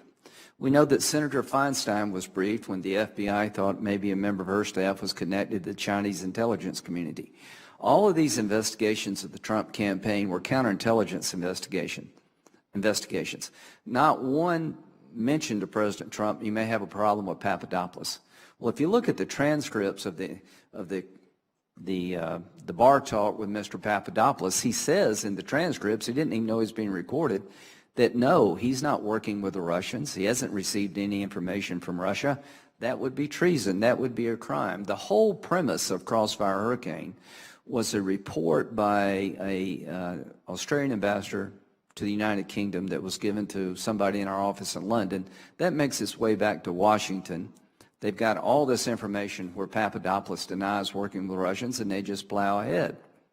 Compare that to the September CIA memo to the FBI suggesting that Hillary Clinton has signed off on a plan to link Trump to Russia to draw attention away from her email server problem. This is our CIA telling the FBI they have credible information, an investigative lead, that Hillary Clinton, the Democratic nominee, is trying to link Trump to Russia for political purposes, and the FBI completely ignored it. Apparently it threw it in the garbage can and considered an Australian ambassador meeting in a bar more reliable, didn't give it 1 minute of attention. And the reason that's important, it begins to explain how this all happened. Christopher Steele was on the payroll of Fusion GPS, who was on the payroll of the Democratic Party. Christopher Steele was working for the Democratic Party. He provided a dossier that used a Russian source who was suspected of being a Russian agent years before, and it turned out to be a bunch of garbage. So the reason the FBI should have looked at what the CIA had told them is it begins to make Crossfire Hurricane make more sense. That this whole thing was cooked up in July. That the whole idea of Trump-Russia connections were not real. They were manufactured in part by Christopher Steele. And the FBI bought it hook, line, and sinker. So I think a lot of us on our side are just astonished that when the CIA sends over information to the FBI, that they have intelligence that Hillary Clinton signed off on a plan to connect Trump to Russia to divert attention from her, that nobody at the FBI did a damn thing about it. Well, who did they send it to? Peter Strzok. Are you going to have me believe that Peter Strzok was fair-minded when it came to Trump Clinton? Doesn't it make a lot of sense that the person who hated Trump thought he should lose $100 million to nothing, thought he was an idiot, totally invested in making sure he never becomes president? Is it very far-fetched to say that when he got the information about Clinton, he just purposely did nothing with it? How do you explain a system this out of control? The most high-profile case maybe in the history of the FBI, at least near the top, that when the subsource is interviewed on 2 separate occasions and the information is damning to the dossier, it's exculpatory in nature, it never makes its way up to anybody who actually signed the warrant. What kind of oversight existed for this to happen? How serious were they about checks and balances? Why didn't they go to Trump and do for Trump what they did for Clinton? We think you may have a problem, you need to correct it. It's pretty obvious to us that Crossfire Hurricane started basically with a conversation in a bar. It took on a life well beyond what the evidence would require, that every time it was supposed to come to an end, it kept going. Every time they received some information that made the whole premise of the case unreliable, they ignored it. When it comes to General Flynn, in January the 4th, the professionals wanted to close out the case against General Flynn because there was no there. It was the 7th floor that kept it going. They tricked General Flynn into talking without a lawyer, without going to the White House. Sally Yates said they should have defensively briefed the president if they had a concern with General Flynn. They chose not to.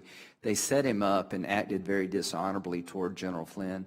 And there's nothing wrong with General Flynn talking to the ambassador of Russia when he's the incoming national security advisor. And the conversations are recorded, and there's not one word in there to suggest that General Flynn had been an agent of the Russians at any time. And they've basically tried to ruin the man's reputation. The professionals January the 4th took a hard look at General Flynn and found nothing there. It's just these people at the top who had an insane desire to keep looking at Trump people when the evidence would suggest they needed to stop. Why did they never stop when it came to Trump, when they should have stopped? Why did they never slow down? Because they had a bias. They really were in the tank when it came to Trump being a Russian agent. No matter what the evidence said, they were going after this guy because in their mind he wasn't worthy. Why did they not look at the allegations against candidate Clinton provided by the CIA? It would undercut the narrative. This wasn't an investigation that was unbiased. This was an investigation that was out of control. The people in charge of it were deeply biased. Their actions proved more than any direct evidence of their bias. Every time they had a moment to reflect, they moved forward. Every time exculpatory information was provided, they ignored it or altered it criminally. It's no accident to the Americans. It's no accident, in my view, that all this happened. This is not a series of random mistakes. This was a concerted effort to keep an investigation going that should have stopped, that should have slowed down. And what's the damage done? They manipulated the FISA court to keep a warrant process going that should have stopped months ago. They created a cloud over the FBI about political bias that lingers to this day. Lawyers are being prosecuted for manipulating evidence to keep a warrant application alive. They were told about information from the CIA that maybe this was all part of a political scheme of the opponent. They ignored it. They knew that the Christopher Steele dossier was suspect. They knew that the source was a prior suspected Russian agent, and they kept going and going and going. And they never at one moment gave President Trump a briefing that every other candidate should expect. If you think somebody in my office is doing something wrong, I would like for you to tell me so I can fix it. They weren't trying to protect Trump. They weren't trying to protect his campaign from foreign influence. They were trying to undercut the president. They were trying to keep an investigation going against a president, a candidate they despised. They had one standard for Trump, vastly different than that of candidate Clinton. And my Democratic colleagues say, let's move on. To this day, years later, I've yet to find one person who will take responsibility for manipulating the FISA court. I didn't know. If I knew then what I know now, I wouldn't have signed it. So who are we to blame? Is it somebody at the bottom of the pyramid who had all this exculpatory information and for some reason didn't share it? Is that what the system's come down to? Blaming somebody at the bottom? They take responsibility in name only. They don't seem to appreciate the gravity of damage done to the FBI and to the investigative process. When they say, no, of course I wouldn't have signed that warrant. These are the people, Comey and McCabe, not Rosenstein and Yates, who are actually in charge of gathering the information. They're in charge of the investigative part of obtaining a FISA warrant. They gather the facts, and the lawyers at DOJ decide whether or not to pursue a warrant. The people in charge of this investigation were notified by the CIA that this may have been a plot cooked up by the Democratic candidate to blame Trump for being involved in Russia when he wasn't. They completely ignored it. And when they were hit hard by the facts that the dossier was a bunch of garbage, it just magically never made it up to their desk. Everything bad about Trump made it to their desk. Everything exculpatory about the Trump campaign never made it to their desk. How dumb do they think we are? This committee is not through. We're going to keep digging until we find out how the most high-profile investigation of a candidate for president of the United States and eventually a sitting president was handled so poorly, and try to let the FISA court know that we take our job seriously. So we will continue this process. People need to be fired, and I think the criminality here needs to be looked at. I find it very difficult to believe that this exculpatory information was not withheld from the court on purpose. We know Kleinsmith changed exculpatory information. We caught him. There's somebody else out there that probably knows. The system rejected the exculpatory information. They just didn't ignore it. To be continued. Thank you. Hearing is adjourned.